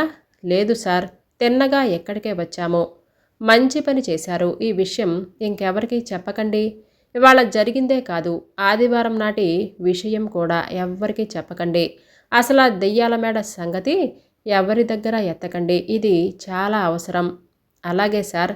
అలాగే అంటే చాలదు, దీన్ని పరమ రహస్యంగా కాపాడాలి. తప్పకుండా సార్. ఇంకో విషయం, ఇప్పుడు మీకు సెలవులేగా? అవును సార్. అయితే రేపు మధ్యాహ్నం మనం ఓసారి దెయ్యాల మేడకు వెళదాం. మీకు రావటానికి వీలవుతుందా అని అడిగాడు భూషణం గారు. అలాగే సార్, మాకు వేరే పనేమీ లేదు, తప్పకుండా వస్తామన్నారు వాళ్ళు. రేపు కూడా వస్తున్న విషయం కూడా ఎవరికీ తెలియకూడదన్నారు. అలాగే సార్ అని అంటూ సెలవు తీసుకొని వాళ్ళు వెళ్ళిపోయారు. డిటెక్టివ్ భూషణ్ చాలా పేరు ప్రఖ్యాతులు ఉన్నవాడు. ఆయన పేరు ఆంధ్రదేశంలోనే కాకుండా భారతదేశమంతటా వ్యాపించింది. ఆయన ఒక ప్రైవేట్ డిటెక్టివ్. పోలీసులకు కూడా అంతుపట్టని అనేక కేసులను ఆయన పరిష్కరించారు. అందుకనే భారత ప్రభుత్వం ఎన్నోసార్లు ఆయనకి ప్రత్యేకమైన కేసులను అప్పజెప్పింది. వాటిని కూడా ఎంతో విజయవంతంగా సాధించగలిగారు. అంతటి ప్రజ్ఞ ఉన్నవాడు కనుకనే పోలీస్ డిపార్ట్మెంట్ వారు ఆయనకి కావలసినంత సహాయం చేస్తుంటారు. ఆయన ఒక్క మాట చెప్తే చాలు, దానిని వారు అక్షరాల అమలు జరుపుతారు. అంతటి పేరు ప్రఖ్యాతలున్న డిటెక్టివ్ భూషణ్ వెంట వెళ్ళబోతున్నందుకు వారి ఆనందానికి పట్ట పగ్గాలు లేకుండా ఉంది. తాము పెద్ద హీరోలు అయిపోయినట్లుగా, పెద్దయ్యాక మరీ పెద్ద డిటెక్టివ్లు కాబోతున్నట్లుగా కలలు కంటున్నారు. వాళ్ళన్న ప్రకారం 12 గంటలకి వాళ్ళిద్దరూ భూషణం గారింటికి వెళ్ళారు. భూషణం గారు అప్పటికే రెడీగా ఉన్నారు.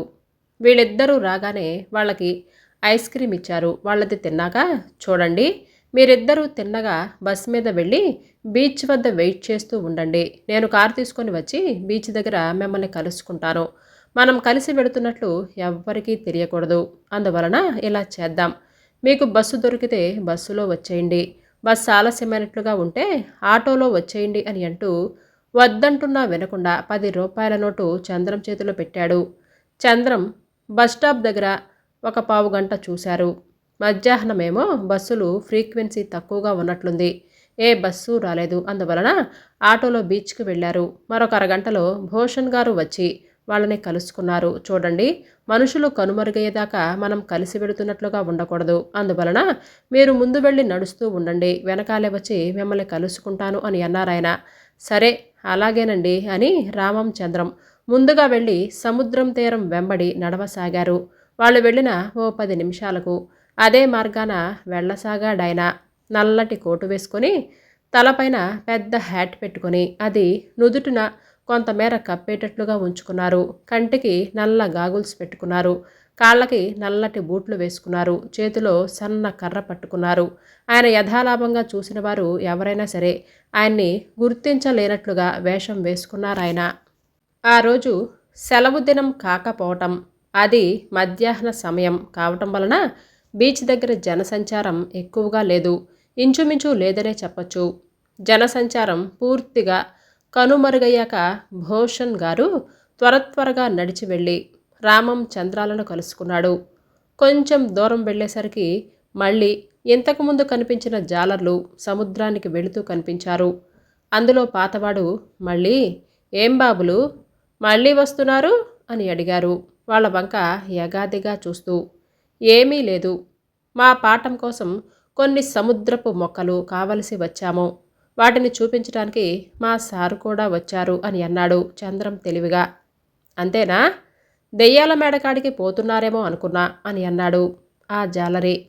మాకెందుకు, మాకేం పని అక్కడ అన్నాడు రాము. ఏమో, కుర్రతనం కదా, తెలియక సరదాగా వెళుతున్నారేమో అని చెప్తున్నాను. ఆడికి పోయిన వాళ్ళు ఎవ్వరూ తిరిగి రాలేదు అని అంటూ వెళ్ళిపోయాడు జాలరి. ఆ జాలర్లు కనుమరుగయ్యాక, ఏంట్రా వీడు మాటకు ముందు ఆ దెయ్యాల మేడ గురించి మాట్లాడతాడు, మనల్ని అటు వెళ్ళొద్దని హెచ్చరిస్తాడు అని అన్నాడు చంద్రం ఆశ్చర్యంగా. ఏంటి వీళ్ళు, ఇంతకు ముందు కూడా మిమ్మల్ని కలిశారా అని అన్నాడు భూషణం. అవును సార్, నిన్న కూడా కనిపించాడు. ఇప్పుడు అప్పుడు ఇలాగే హెచ్చరించాడు. అందుకేనా నువ్వు మాట మార్చి చెప్పావు? భేష్, నాకు చాలా బాగా నచ్చావు. చక్కగా నమ్మేటట్లుగా చెప్పావు. ఈ సమయస్ఫూర్తికి మెచ్చుకుంటున్నాను అని చంద్రాన్ని ప్రశంసించాడు భూషణ్. ఆ తర్వాత ఎవరు ఏమీ మాట్లాడకుండా మౌనంగా ముందుకు సాగిపోయారు. భూషణ్ మాత్రం సముద్రం వైపు, సరుకు తోపుల వైపు, దెయ్యాల మేడ వైపు చూస్తూ ఉండసాగాడు. జేబులో నుంచి బైనాక్యులర్ తీసి దాని ద్వారా అన్ని వైపులా చూడసాగాడు. మరొక 20 నిమిషాలలో దెయ్యాల మేడను చేరుకున్నారు. జాగ్రత్తగా దెయ్యాల మేడలోకి ప్రవేశించారు. ముందు చంద్రం, అతనికి వెనుక రాము, అతని వెనుక భూషణ్ నెమ్మదిగా నడుస్తున్నారు. ఆవరణ అంతా చెట్లు తీగలతో అడవిలాగా అల్లుకుపోయి ఉంది కనుక అవసరమైతే వచ్చేటప్పుడు చూడొచ్చు అని భావించాడు భూషణ్. మెట్లు దాటి వరండాలోకి ప్రవేశించారు. అక్కడ నిలబడి కప్పుని, నేలని, గోడల్ని నిశితంగా పరీక్షించాడు భూషణ్. అలా నడుస్తూ ఒక కాలిని గట్టిగా నేలకేసి కొట్టాడు. ఏమైంది సార్ అని అడిగాడు చంద్రం. ఏమీ లేదు, ఏదో చీమ ఎక్కినట్లుగా ఉంటే కాలు దులిపాను అని అన్నాడు. ముందుకు సాగాడు భూషణ్. అక్కడి నుంచి వాళ్ళు హాల్లోకి వచ్చారు. ఆ హాల్లో కిందటి రోజు రాము చంద్రంలో నడవగా ఏర్పడిన అడుగుల గుర్తులు అలాగే ఉన్నాయి. ఇదిగో ఇక్కడేనండి మేము చూసిన అడుగుల గుర్తులు అని అంటూ ముందుకు వెళ్ళాడు చంద్రం. ఆశ్చర్యం, ఆ కిందటి రోజు చూసిన అడుగుల గుర్తులు అక్కడ లేవు. వాటిని ఎవరో తుడిచేసినట్లుగా స్పష్టంగా ఉంది. రామం చంద్రం అడుగుల గుర్తులు మాత్రం కొన్ని చెరిపేసినట్లుగా ఉన్నాయి. ఇక్కడే చూశాను సార్, స్పష్టంగా ఉన్నాయి, ఎలా పోయాయో అని బుర్ర గోక్కుంటూ అన్నాడు చంద్రం. ఒకవేళ గాలికి చెరిగిపోయాయేమో అని అన్నాడు రాము. గాలికైతే మరి మన అడుగులు కూడా చెరిగిపోయి ఉండాలి కదా అని అన్నాడు చంద్రం. కరెక్ట్, అది పాయింట్ అని అన్నాడు భూషణం. సరే, ఇంకా ముందుకు పోయి చూద్దాం పదా అని అన్నాడు భూషణ్. మౌనంగా హాల్లో నుంచి అవతల హాల్లోకి, అక్కడి నుంచి ఇంకొక వసారా హాల్లోకి అలాగే నడుచుకుంటూ వెళ్ళారు. అయితే విచిత్రం, ఎక్కడ ఆ అడుగుల జాడలు లేవు.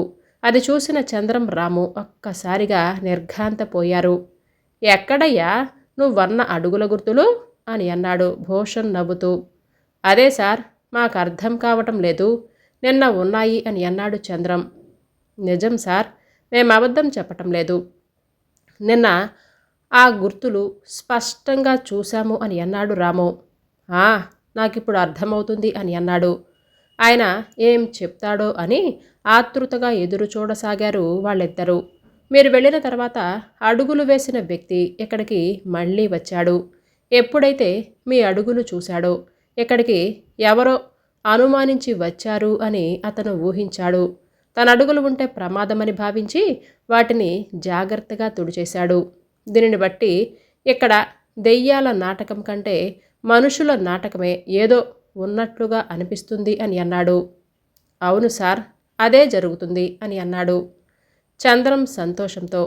భూషణ్ తన మాటలు నమ్మినందుకు అతనికి ఆనందంగా ఉంది.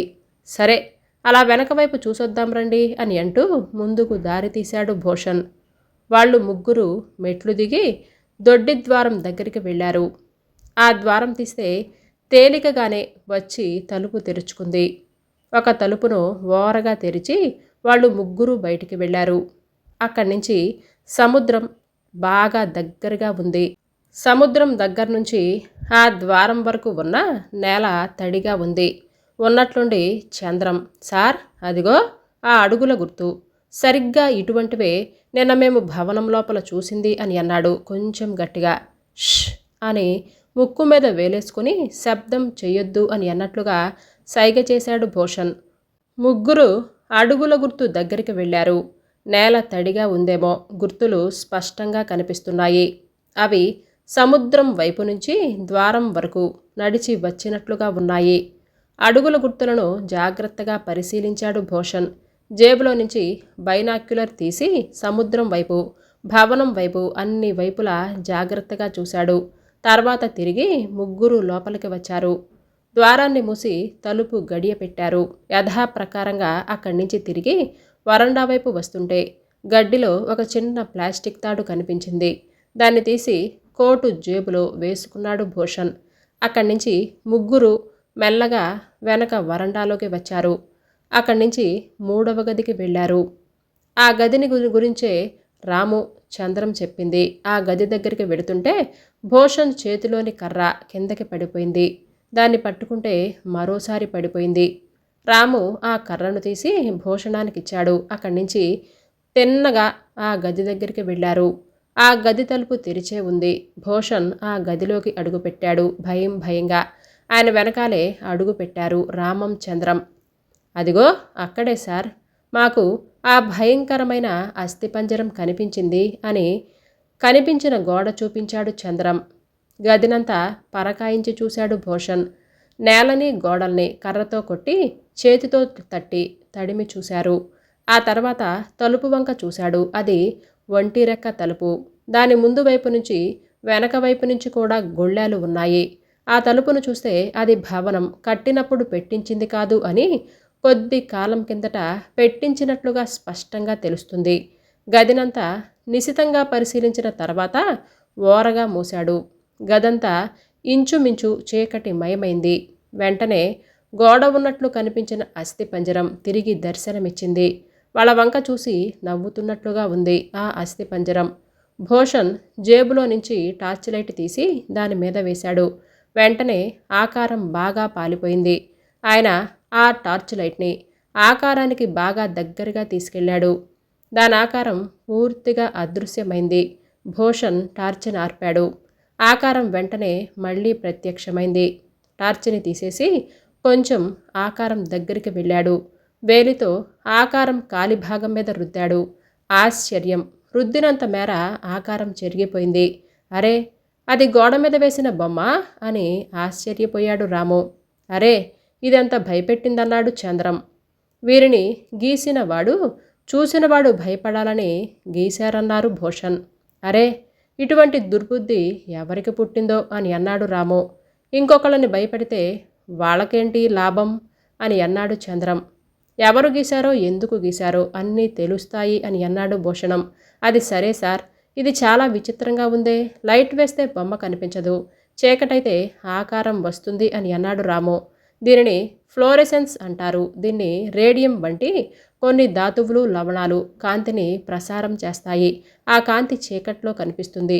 అటువంటి ఏదో ఒక పదార్థంతో ఈ బొమ్మని గీశారు. కావాలని భయపెట్టాలి అనే ఉద్దేశంతోనే అలా చేశారన్నాడు భూషణ్, రుద్దిన వేలును ముక్కు దగ్గర పెట్టుకుని వాసన చూస్తూ. ఈ విషయం మామూలుగా ఎవరికీ తెలియదు కదా, అందుకనే దీనిని చూసిన వారు దెయ్యం అనుకుంటారు అని అన్నాడు చంద్రం. దెయ్యం అనుకొని అనవసరంగా భయపడుతున్నారు మనలాగా అని అన్నాడు రాముతో. అలా అయితే ఆ రోజు రాత్రి మనం చూసిన వెలుగురు ఆకారాలు ఎవరో కావాలనే కల్పించినవేమో అన్నాడు చంద్రం. తప్పకుండా ఆ రహస్యాలు కూడా బయట పడతాయి అని అన్నాడు భూషణ్. అయితే ఒక రాత్రిపూట కూడా వద్దామా సార్ అని అన్నాడు చంద్రం ఉత్సాహంగా. ఇటువంటి వాడికి ఉత్సాహం ఒకటే చాలదు. నిశితమైన పరిశోధన, ఆలోచన, పకడ్బందీగా ఉండే పథకం ఇవన్నీ అవసరం. లేకుంటే ప్రమాదంలో చుట్టుకుంటాం. ఒక్కొక్కప్పుడు ప్రాణానికి మోసం వస్తుందన్నాడు భూషణ్. డిటెక్టివ్ భూషణ్ అంతటి ప్రజ్ఞాశాలికి, అనుభవశాలికి సలహా ఇచ్చినందుకు సిగ్గుపడ్డాడు చంద్రం. సారీ సార్, మీకు చెప్పేటంత వాణ్ణి కాదు అని అన్నాడు. అలాగేం కాదు, ఉత్సాహం ఉండాల్సిందే. అన్నిటికీ అదే మూలం. కాకపోతే ముందు జాగ్రత్త అవసరం అని చెప్పానంతే అన్నాడు భూషణ్ చంద్రం భుజం తడుతూ. ఆ గదిలో నేలని, కప్పుని, గోడల్ని నిశితంగా పరిశీలించాడు. ఆ గదిలో నుంచి తిరిగి ముగ్గురు బయటకొచ్చారు. వరండాలోకి వచ్చాక అక్కడ మట్టి పేరుకొని ఉండటంతో వాళ్ళడుగుల గుర్తులు పడుతూ వచ్చాయి. భూషణ్ ఆదేశం ప్రకారం ఆ గుర్తులను జాగ్రత్తగా చెరిపేశారు. ముగ్గురు అదే విధంగా ఆ భవనంలో వాళ్ళడుగులు పడ్డ ప్రతి చోట గుర్తులు జాగ్రత్తగా చెరిపేసి భవనం బయటికి వచ్చారు. ఈసారి భవనం చుట్టూ ఓసారి ప్రదక్షిణం చేశారు. భవనానికి వెనక వైపు సముద్రపు నీరు వస్తూ ఉండటం వలన అటూ ఇటూ ముళ్ళ మొక్కలు దట్టంగా మొలిచి ఉన్నాయి. ముందు భాగం వచ్చే రోడ్డు పక్కన బాగానే ఉంది. ఇంకీ రోజుకి మన పరిశోధన చాలు. ఇంటికి పోదాం, అవసరమైనప్పుడు పిలుస్తాను అని అన్నాడు భూషణ్. అలాగే సార్ అని అన్నారిద్దరు. ముగ్గురు తిరిగి మౌనంగా నడక మొదలుపెట్టారు. భూషణ్ ఏదో తీవ్రమైన ఆలోచనలో మునిగిపోయాడు. బస్టాప్ ఇంకా 2 పర్లాంగులు ఉందనగా, మీరు ముందు వెళ్ళిపోండి, నేను వెనకాల వస్తాను. ఈరోజు మనం ఇక్కడికి వచ్చిన విషయం కానీ, మీరు నన్ను కలిసిన విషయం కానీ, అసలు దెయ్యాల మేడ విషయం కానీ ఎవరికీ చెప్పకూడదు. చెప్తే మన ప్లాన్ చెడిపోవటం మాట అటుంచి మీ ప్రాణాలకు కూడా ముప్పు రావచ్చు. అందువలన జాగ్రత్తగా ఉండాలి, తెలిసిందా అని హెచ్చరించాడు భూషణ్. ఆ మాటలు వింటుంటే మిత్రులిద్దరికీ గుండెల్లో జల్లుమంది. అలాగే సార్, ఈ విషయం ఎవరికీ చెప్పమన్నారు. మరో విషయం, నేను పిలిచేదాకా రాకూడదు అని అనుకోనక్కర్లేదు. ఈలోగా మీకు అనుకోకుండా ఎవరి ద్వారానైనా సరే ఎటువంటి సమాచారం దొరికినా, అది ఎంత చిన్నదైనా సరే వచ్చి నాతో చెప్పండి. మీ అంతటా మీరుగా కానీ, ఇంకొకరికి జవాబు ఇస్తున్నట్లుగా కానీ ఈ విషయం ఎక్కడా ప్రస్తావించకండి అని అన్నాడు భూషణ్. అలాగే సార్ అని అన్నారు ఇద్దరు. సరే, ఈ 10 రూపాయలు తీసుకొని ఇద్దరు ఆటోలోనో ట్యాక్సీలోనో వెళ్ళిపోండి అని అంటూ 10 రూపాయల నోటిచ్చాడు భూషణం. వద్దు సార్, ఇందాక మీరిచ్చిన దాంట్లో ఇంకా మిగిలింది అని అన్నాడు చంద్రం. పర్వాలేదు, మిగిలితే హోటల్కి వెళ్ళి కాఫీ పలహారాలు తీసుకోండి అని అన్నాడు. తప్పనిసరి ఆ డబ్బులు తీసుకున్నాడు చంద్రం. భూషణ్ దగ్గర సెలవు తీసుకొని ఇద్దరూ బయలుదేరారు. వాళ్ళు వెళ్ళిన 10 నిమిషాలకు భూషణ్ కూడా బయలుదేరి వెళ్ళాడు. ఇది జరిగిన 4-5 రోజులకు డిటెక్టివ్ భూషణ్ చాలా బిజీగా గడిపాడు. జిల్లా కలెక్టర్ ఆఫీస్కి వెళ్ళి కలెక్టర్ గారిని ప్రత్యేకంగా కలిసి ఏవో ముఖ్యమైన విషయాలు మాట్లాడాడు. ఏవో కొన్ని ప్రాచీన పత్రాలను అడిగి తీసుకొని పరిశీలించాడు. డిస్ట్రిక్ట్ సూపరింటెండెంట్ ఆఫ్ పోలీస్ వారి కార్యాలయానికి వెళ్ళి డిఎస్పీ గారిని కలిసి పోలీసులకు అంతుపట్టకుండా వేధిస్తున్న కేసుల గురించి అడిగాడు. పరారీలో ఉన్న ప్రముఖ నేరస్తుల గురించి, రాష్ట్రంలో ఉన్న సంఘ వ్యతిరేక వ్యక్తుల గురించి వివరాలు అడిగాడు. ఆ కేసులకు సంబంధించిన ముఖ్యమైన ఫైళ్లను తెప్పించి వాటిని పరిశీలించాడు. ప్రభుత్వం చేత కూడా ప్రశంసలందుకున్న ప్రఖ్యాత డిటెక్టివ్ కనుక డిఎస్పీ గారు ఆయన అడిగిన వివరాలన్నీ ఇచ్చారు. ఆ తర్వాత పోర్టు ఆఫీస్కి వెళ్ళి రేవులోకి వస్తున్న, రేవు నుంచి పోతున్న, రేవులో లంగర్ వేసుకున్న ఓడల వివరాలు, అవి రవాణా చేస్తున్న సరుకుల వివరాలు, ఇంకా ఏవేవో విషయాలకు సంబంధించిన వివరాలు సేకరించాడు. ఆ తర్వాత ఒకరోజు హైదరాబాద్ వెళ్ళి రాష్ట్ర పురావస్తు కార్యాలయానికి, నేషనల్ కార్యాలయానికి వెళ్ళి అక్కడ తనకి కావలసిన కొంత సమాచారాన్ని సేకరించారు. ఇవన్నీ అయిన తర్వాత ఆ రోజు పొద్దున భూషణ్ పోలీస్ స్టేషన్కి వెళ్ళాడు. ఆయన్ని చూస్తూనే ఎస్ఐ గారు గౌరవంగా లేచి నిలబడి నమస్కారం చేసి, సార్ రండి కూర్చోండి అని ఆహ్వానించారు. థ్యాంక్స్ సార్ అని అంటూ ఎస్ఐ గారు ఎదుట కుర్చీలో కూర్చున్నాడు. ఏంటి సార్ ఎలా వచ్చారు, ఏంటి విశేషాలు అని ప్రశ్నించాడు. ఏమీ లేవు, కాకపోతే మీ నుంచి ఒక సహాయం కోరి వచ్చాను అని అన్నాడు భూషణ్. చెప్పండి. అంతకంటేనా అని అన్నాడు ఎస్ఐ. నేనొక చిక్కు కేసుని పరిశోధిస్తున్నాను. అందుకోసం రేపు రాత్రి దెయ్యాల మేడలోకి వెళ్ళవలసి ఉంది. ఏంటి, దెయ్యాల మేడలోకా అని అన్నాడు ఎస్ఐ ఆశ్చర్యం భయం కలిసిన స్వరంతో. అవును, వివరాలు మీకు తర్వాత చెప్తాను అని అన్నాడు భూషణ్. అలాగే నేనేం చెయ్యాలో చెప్పండి సార్ అని అన్నాడు ఎస్ఐ. రేపు అమావాస్య కదా, కటిక చీకటిగా ఉంటుంది. నేను రేపు రాత్రి సరిగ్గా 9 గంటలకు ఆ దెయ్యాల మేడలో ప్రవేశిస్తాను. నేనక్కడ 2-3 గంటలు ఉండవలసి రావచ్చు. మీరు మీ సిబ్బందితో అక్కడి నుంచి ఒక పర్లాంగు యువతల ఉండండి. మీరు విడిగా వెళ్తారా, మనం కలిసే వెళదామంటారా? రేపు రాత్రి 8 గంటలు కాకుండా నేను ఇక్కడికి వస్తాను. 2 వ్యాన్లు సిద్ధం చేయించండి. మనం కలిసే వెళదామన్నాడు భూషణం. మీరు మా వెంట ఉంటే ఏ చిక్కు లేదు. ఇన్స్ట్రక్షన్స్ అన్నీ సరిగ్గా ఉంటాయి అని అన్నాడు ఎస్ఐ. సరే, రేపు నేను వస్తాను కదా, మిగిలిన విషయాలన్నీ అక్కడే చెప్తాను అని అంటూ సెలవు తీసుకున్నాడు భూషణ్. మర్నాడు రాత్రి 7:30 భూషణ్ తన కారులో పోలీస్ స్టేషన్కి వచ్చాడు. అతని వెంట చంద్రం కూడా ఉన్నాడు. ఎస్ఐ కూడా సిద్ధంగా ఉన్నాడు. ఆయన వచ్చేసరికి రండి అని అంటూ ఆహ్వానించాడు భూషణ్ని. భూషణ్ ఎస్ఐ గారి ఎదుట కుర్చీలో కూర్చున్నాడు. నువ్వు కూడా కూర్చోవై అని చంద్రానికి తన పక్కన కుర్చీ చూపించాడు. బిడియపడుతూ కూర్చున్నాడు చంద్రం. ఈ కుర్రవాడు ఎవరు అని అడిగాడు ఎస్ఐ. నేను పరిశోధిస్తున్న కేసులో ఇతను ఒక ముఖ్య పాత్రధారి. పేరు చంద్రమన్నాడు భూషణం. నమస్కారం సార్ అని అన్నాడు చంద్రం. నమస్కారమని చిరునవ్వుతో నమస్కారం స్వీకరించాడు ఎస్ఐ. ఏర్పాట్లన్నీ సిద్ధంగా ఉన్నాయి కదా అని అడిగాడు భూషణ్. అవును సార్, 2 వ్యాన్లు సిద్ధంగా చేశాము. మనిద్దరం కాకుండా ఒక్కొక్క వ్యాన్లో 4 పోలీసులు వస్తారు. ఇంకేమైనా కావాలా అని అడిగాడు ఎస్ఐ. సర్లే చాలండి, నా కారుని ఇక్కడే పార్క్ చేస్తాను. మనమంతా మీ వ్యాన్లోనే వెళదామన్నాడు భూషణం. అలాగే సార్, మీరెప్పుడు బయలుదేరదామంటే అప్పుడే బయలుదేరదాం అని అన్నాడు ఎస్ఐ. ఇప్పుడే బయలుదేరదాం అని అన్నట్లు మీరేమైనా సర్చ్ లైట్లు తెస్తున్నారా అని అన్నాడు భూషణ్. తెస్తున్నాం సార్. ఎప్పుడైతే మీరు రాత్రిపూట దెయ్యాల మేడ దగ్గరికి వెళ్ళాలన్నారో అప్పుడే ఊహించాను. వీటి అవసరం ఉంటుందని అన్నాడు ఎస్ఐ నవ్వుతూ. పోలీస్ వాళ్ళకి ఇంకొకళ్ళు చెప్పాలా అని నవ్వాడు భూషణ్. పదండి అని అంటూ లేచాడు. వెనకే చంద్రం కూడా లేచాడు. ఎస్ఐ కూడా లేచి వెళ్ళి డ్రైవర్ని, పోలీసులను పిలవటానికి వెళ్ళాడు. రాత్రి 8 గంటలవుతూ ఉండగా పోలీస్ స్టేషన్ నుంచి ఒక జీపు, ఒక వ్యాను బయలుదేరాయి. ఒక జీప్లో భూషణ్, చంద్రం ముందు సీట్లో కూర్చున్నారు. ఎస్ఐ స్వయంగా డ్రైవ్ చేస్తున్నాడు. వ్యాన్లో డ్రైవర్ కాకుండా 6 పోలీసులు తుపాకులతో కూర్చున్నారు. జీప్ ముందు వెళుతుంటే వ్యాన్ వెనక రాసాగింది. అవి 2 బీచ్ ప్రాంతాన్ని చేరుకున్నాయి. బీచ్ ప్రాంతంలో ఒక దుకాణం ఉంది. అది దాటాక కొంచెం దూరంలో ఆపించాడు భూషణ్.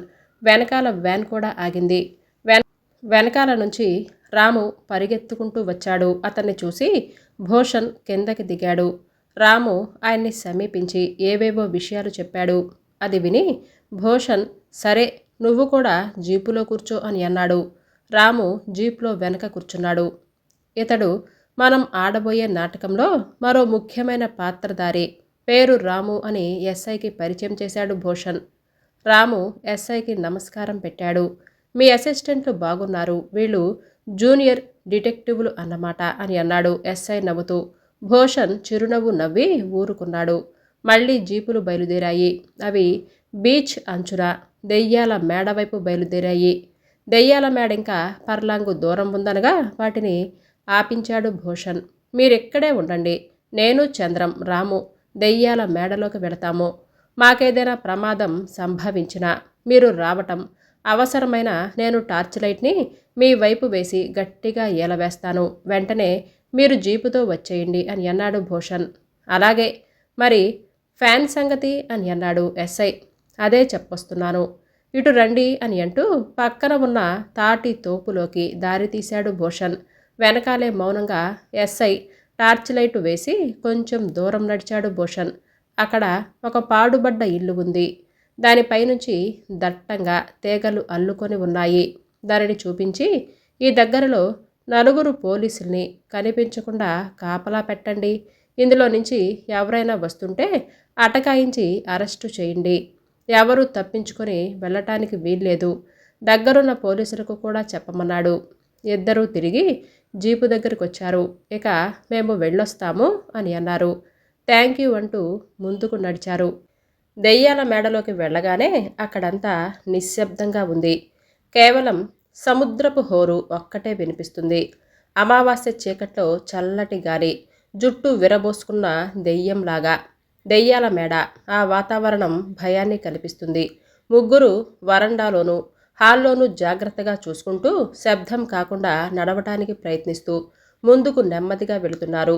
చిన్న పెన్ టార్చ్తో దారి చూపిస్తున్నాడు భూషణ్.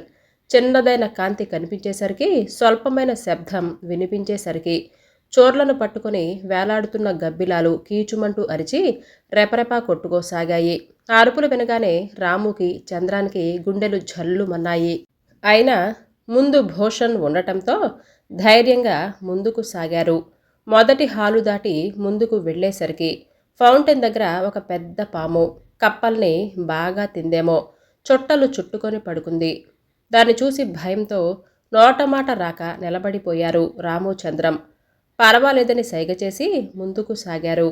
ముగ్గురు చివరికి భయంకర అస్థి పంజరం కనిపించిన గదికి ఎదురుగా గదిలో నక్కి నుంచున్నారు. మరో అరగంట వరకు ఎవ్వరూ అటు రావటం కానీ ఎటువంటి శబ్దం కానీ కాలేదు. కాలం గడ్డ కట్టినట్లుగా గడవటం ఆగిపోయినట్లుగా అనిపించింది. సమయం 9:30 దాటింది. ఉన్నట్లుండి కీచుమంటూ గబ్బిలాల అరుపులు వినిపించాయి. ఆ వనకే ఎవరో వస్తున్న అడుగుల చప్పుడు వినిపించింది. భూషణ్, రాము, చంద్రం ఊపిరి విడుస్తున్న శబ్దం కూడా వినిపించకుండా అతి జాగ్రత్తగా కూర్చున్నారు గోడవారగా. రాముకి ఒళ్ళు దురద పెట్టినా కానీ గోక్కుంటే శబ్దం అవుతుందని అతి జాగ్రత్తగా ఓర్చుకున్నాడు. అడుగుల చప్పుడు దగ్గరైంది. టార్చ్ లైట్ వేసుకుని నెమ్మదిగా మాట్లాడుకుంటూ ఇద్దరు అటువైపుగా వచ్చారు. చీకట్లో వాళ్ళ ఆకారాలు అస్పష్టంగా కనిపించాయి. కానీ ఇద్దరు మంచి పొడుగు దృఢకాయలు అనిపించింది. ఆ ఇద్దరొచ్చి చివరి వరండాలో, అంటే ఆ 2 గదుల మధ్య నిలబడ్డారు. అన్ని వైపులా కలియ చూశారు. ఆ తర్వాత వాళ్ళిద్దరిలో ఒకడు వెనుక ద్వారం దగ్గరికి వెళ్ళాడు. నెమ్మదిగా తలుపులు తెరిచి సముద్రం వైపుకు వెళ్ళాడు. రెండవతను అస్థిపంజరం కనిపించిన గదిలోకి వెళ్ళాడు. ఆ గదిలో సముద్రం వైపు ఉన్నటువంటి కిటికీ వైపుకు వెళ్ళాడు. తలుపులు లేని ఆ గేటు దగ్గర నిలబడే ఉన్నాడు. జేబులో నుంచి శక్తివంతమైన టార్చిని తీసి దానిని ఆర్పుతూ వెలిగిస్తూ ఉండసాగాడు.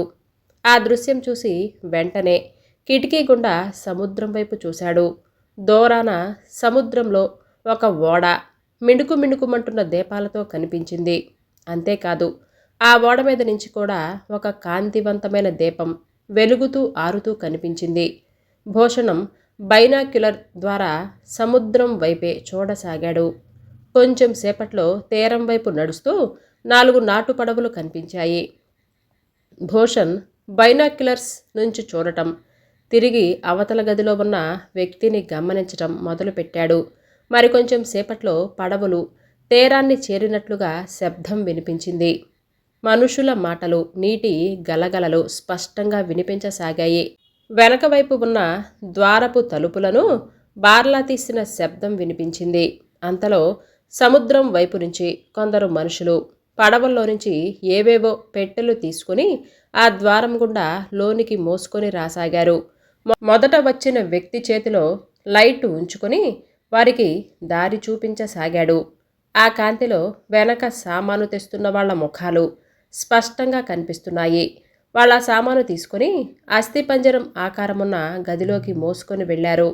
వాళ్ళ సామాను ఆ గదిలో దింపి యువతలికి వచ్చి తిరిగి సముద్రం వైపు వెళ్ళిపోయారు. వాళ్ళ వెంట ఆ మనిషి దీపం పుచ్చుకొని వెళ్ళాడు. వాళ్ళు వెళ్ళగానే సామాన్లు పెట్టిన గది తలుపులు జారగా వేశాడు లోని వ్యక్తి. సామాను తెచ్చినవాడు బయటికి వెళ్ళగానే రాము నెమ్మదిగా, "ఆ రోజు మనల్ని పలకరించిన జాలర్లు వీళ్లే కదరా" అని అన్నాడు. "సార్, వీళ్లే. ఆ 2 సార్లు మమ్మల్ని పలకరించింది" అని భూషణ్ చెవి దగ్గర గుసగుసలాడాడు చంద్రం. "అవును, నేను కూడా గుర్తుపట్టాను" అని అన్నాడు భూషణ్. మళ్ళీ ముగ్గురు మౌనంగా కూర్చున్నారు. మళ్ళీ కొంచెం సేపట్లో సామాన్లు తీసుకుని వస్తున్నటువంటి శబ్దం వినిపించింది. మనుషులు సామాన్లను మళ్ళీ మోసుకొని లోపలికి తెచ్చారు. సామాన్లుంచటానికి ఆ చివరగా తలుపులు తెరిచే ఉన్నాయి. ఆశ్చర్యం, అందులో అంతకు ముందుంచిన పెట్టెలు కనిపించటం లేదు. ఆ లోపల ఉన్న వ్యక్తి ఆ పెట్టెను కూడా లోపల పెట్టించుకున్నాడు. వాళ్ళు యువతలకి వచ్చి వరండా మధ్యలో నిలబడ్డారు. అకస్మాత్తుగా చంద్రంకి తుమ్ము వచ్చింది. ఎంత ఆపుకున్నా ఆగలేదు. వెంటనే తుమ్మేశాడు. ఆ శబ్దానికి వరండాలో ఉన్న మనుషులు, చివరి గదిలో ఉన్న వ్యక్తి కూడా అదిరిపడ్డారు. వెంటనే వాళ్ళు శబ్దం వచ్చిన వైపు వడివడిగా రాసాగారు. వాళ్ళు వస్తూ ఉండటం చూసి చంద్రం గోడకి బల్లిలాగా అంటుకుపోయాడు. రాము చప్పుడు కాకుండా కిటికీ ద్వారం గుండా దూకేశాడు. భూషణ్ కోటు జేబులో నుంచి పిస్టల్ తీసి చెంగున దూకి లేడీలాగా, "అక్కడే ఆగండి, హ్యాండ్స్ అప్, ఎవరైనా కదిలారంటే కాల్చేస్తా" అని అంటూ పిస్టల్ వాళ్ల వంక చూపుతూ గర్జించాడు.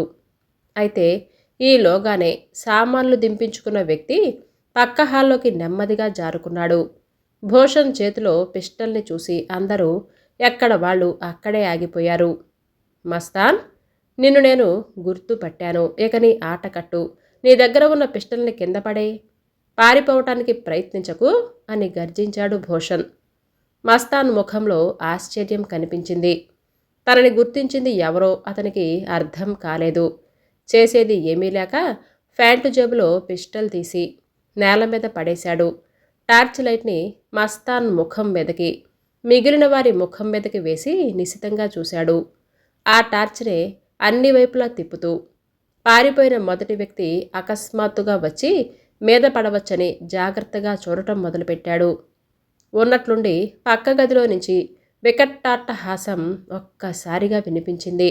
అందరూ అటువైపు తిరిగారు. పారిపోయిన మొదటి వ్యక్తి చంద్రం కాలర్ని గట్టిగా పట్టుకొని ముందుకు నెట్టుకుంటూ రెండో చేతిలో పిస్టల్ని భూషణానికి చూపిస్తూ బయటికొచ్చాడు ఆ రెండో గదిలో నుంచి. ఒక్క నిమిషం ఎవ్వరూ ఏమీ మాట్లాడలేదు.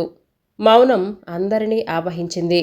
"భూషణ్, నువ్వు మా మీద కన్ను వేశావని నేను అనుకుంటూనే ఉన్నాను. కానీ ఇంత తొందరగా మా వెంట పడతావు అని అనుకోలేదు. నీకు రోజులు దగ్గర పడ్డాయి కనుకనే నీ అంతట నువ్వే వెతుక్కుంటూ వచ్చావు" అని గర్జించాడు ఆ వ్యక్తి. "ఓ, నువ్వా రమణయ్య? నువ్వీ ముఠాలో ఉన్నావని తెలుసు, కానీ నువ్వు వేషం కొంచెం మార్చుకోవటంతో వెంటనే గుర్తించలేకపోయాను. సరే, నీ బోనుని వెతుక్కుంటూ నువ్వే వచ్చావన్నమాట" అని అన్నాడు భూషణ్ సమాధానం చెప్తూ. ఆ మాటకి రమణయ్యకి అగ్గి మీద గుగ్గిలమైంది. "భూషణ్, చాలించు నీ ప్రగల్భాలు. ముందు పిస్టల్ కింద పడే, లేకుంటే ఈ పిల్లవాడి ప్రాణం దక్కదంటూ పిస్టల్ని చంద్రం వైపుకి గురిపెట్టాడు రమణయ్య. "సార్, నా కోసం మీరు పిస్టల్ని కింద పారేయకండి. నేను చనిపోయినా పర్వాలేదు" అని అరిచాడు చంద్రం. "అట్టే వాగకు" అని అంటూ చంద్రం కాలర్ని మరింత బిగించాడు రమణయ్య. చేసేది లేక చంద్రానికి అపకారం రాకుండా ఉండటానికి పిస్టల్ కింద పడేశాడు భూషణం. వెంటనే మస్తాన్ తన పిస్టల్ని తిరిగి తీసుకున్నాడు రమణయ్య. భూషణ్ దగ్గరకొచ్చి అతని జేబులు పరీక్షించి వేరే ఆయుధాలు ఏమీ లేవని నిర్ధారణ చేసుకున్నాడు. ఆ తర్వాత ఒరేయ్, వీణ్ణి కదలకుండా గట్టిగా పట్టుకోండ్రా అని సామాన్లు మోసుకొచ్చిన వాళ్ళకి చెప్పాడు.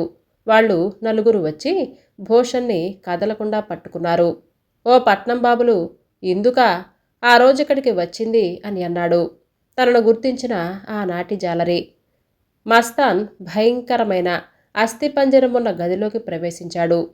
రమణయ్య ఒక చేతిలో చంద్రాన్ని, మరొక చేతిలో పిస్టల్ని పట్టుకొని అతని వెంట పడ్డాడు. తలుపు దగ్గర నుంచొని మేము మళ్ళీ వచ్చేదాకా ఇక్కడే ఉండండి, జాగ్రత్తగా చూడండి, వాడి తప్పించుకున్నాడో మీ ప్రాణాలు దక్కవు, జాగ్రత్త అని మస్తాను, రమణయ్య, చంద్రం ఆ గదిలోకి వెళ్లారు. వాళ్ళ వెనకే తలుపు మూసుకుంది. జరిగిన దానికి చాలా ఆందోళన చెందసాగాడు భూషణ్. అతనికేమైనా భయం లేదు. ఏ ఆపద రాకూడదని అతని ఆందోళన. అభం శుభం తెలియని పసివాడు. రాము ఎటు పారిపోయాడో తెలీదు. ఏం చేస్తున్నాడో ఎక్కడున్నాడో కూడా తెలియదు. అతను ఏమైనా ప్రమాదంలో చిక్కుకున్నాడేమో అని భయం. చంద్రాన్ని వాళ్ళ గదిలో బంధించారో తెలియదు. ఎక్కడికైనా తీసుకుపోయారో తెలియదు. భూషణ్కి ఏం చెయ్యాలో పాలుపోవటం లేదు. తన చుట్టూ ఉన్న నలుగురు పల్లెవాళ్ళు మంచి బలం ఉన్నవాళ్ళు. అందులో ఇద్దరు తన 2 చేతులు బలంగా పట్టుకున్నారు. ఇంకో ఇద్దరు ముందు వెనక కాపలాగా ఉన్నారు. వీళ్ళని వదిలించుకోవటం ఎలాగా అని తీవ్రంగా ఆలోచిస్తున్నాడు. జేబులో నుంచి ఏల తీయటానికి లేదు, టార్చి వేయటానికి లేదు. మొండిగా వాళ్లతో పోట్లాడితే మొదటికే మోసం వస్తుందేమో అని. తనకి బుద్ధి బలం ఎక్కువే కానీ దేహబలం అంతగా లేదు. ఆ ఆలోచనలతో ఆందోళన పడుతున్న భూషణం చెవులకు ఊరట కలిగించేటట్లుగా వేగంగా పోలీస్ జీప్ వస్తున్న శబ్దం వినిపించింది. కొద్ది నిమిషాల్లోనే జీపు దెయ్యాల మేడ ముందు ఆగింది. వెంటనే పరుగు పరుగున లోపలికొస్తున్న పోలీసుల అడుగుల చప్పుడు, టార్చ్ కాంతులు రంగంలోకి దిగాయి. భూషణ్ణి చుట్టుముట్టిన 4 మనుషులు బిత్తరపోయారు. వారికేం చెయ్యాలో తోచలేదు. వెంటనే తేరుకొని వెనక ద్వారం నుండి పారిపోవాలి అని ప్రయత్నించారు. ఎక్కడ వాళ్ళు అక్కడే ఆగిపోండి, కదిలితే కాల్చేస్తామంటూ పిస్టల్ చేతిలో పట్టుకుని ముందు కురికాడు ఎస్ఐ. పారిపోతున్న 4 ఎక్కడి వాళ్ళక్కడే నిలబడిపోయారు. భూషణ్ తన పిస్టల్ని తీసుకొని పట్టుకున్నాడు. ఒరే, ఈ 4 చేతులకు సంకెళ్ళు వేసి జీపులో కూర్చోబెట్టండిరా అని తన వెంట వచ్చిన పోలీసుల్ని ఆజ్ఞాపించాడు ఎస్ఐ. మరుక్షణంలో ఆ 4 చేతులకి వేడిలు పడ్డాయి. వాళ్ళని జీపు దగ్గరికి తోలుకుపోయారు పోలీసులు. అరే, నేనే సిగ్నల్ ఇవ్వకుండానే మీరెక్కడికి ఎలా వచ్చారు అని ఆశ్చర్యంగా అడిగాడు భూషణ్. అన్నింటినీ మించిన సిగ్నల్ వచ్చిందన్నాడు ఎస్ఐ. ఏంటది అని అన్నాడు భూషణ్. డిటెక్టివ్కు నేను చెప్పాలా? మీ శిష్యుడు రాము చిరుతపులిలా పరిగెత్తుకుంటూ వచ్చి ఇక్కడ జరుగుతుంది చెప్పాడు. వెంటనే మేమొచ్చేశాము అని అన్నాడు. శభాష్ రాము, చాలా సమయస్ఫూర్తిగా ప్రవర్తించావు. ఏడి అతను, ఎక్కడున్నాడు అని అడిగాడు భూషణ్. అతన్ని జీప్లో కూర్చోబెట్టి వచ్చాను, ఎవరైనా పారిపోతుంటే చూసి చెప్పటానికి. ఒకటి, ఇక్కడేమైనా జరిగితే అందులో ఆ పసివాణ్ణి దించటం ఇష్టం లేక అక్కడే ఉంచాను అని అన్నాడు ఎస్ఐ. చాలా మంచి పని చేశారు అని ప్రశంసించాడు భూషణ్. అక్కడ జరిగింది స్థూలంగా చెప్పాడు. రండి, వాళ్ళ గదిలో నుంచి పారిపోయారు. ముందు మన చంద్రాన్ని రక్షించాలి, వెళ్ళి వెతుక్కుందాం రండి అని అన్నాడు భూషణం. ఉండండి, ఇప్పుడే వెళదామంటూ జేబులో నుంచి ఏల తీసి ఊదాడు. వెంటనే జీప్ దగ్గర 4 పోలీసులు పరిగెత్తుకుంటూ లోపలికి వచ్చారు. ఒరేయ్, మీలో ఒకడు జీపు దగ్గర వాళ్ళకి కాపలా ఉండండి, మరో 3 ఇక్కడే కాపలా ఉండండి, ఎవరైనా పారిపోతుంటే అటకాయించి పట్టుకోండి అని ఆజ్ఞలు జారీ చేశాడు ఎస్ఐ. ఎస్ సార్ అని అన్నారు వాళ్ళు. అందులో ఒకడు జీపు దగ్గరికి వెళ్ళిపోయాడు. రండి, మనం వెళదామంటూ ముందుకు సాగాడు ఎస్ఐ. ఇద్దరు ఆ గదిలోకి టార్చ్ తీసుకొని వెళ్లారు.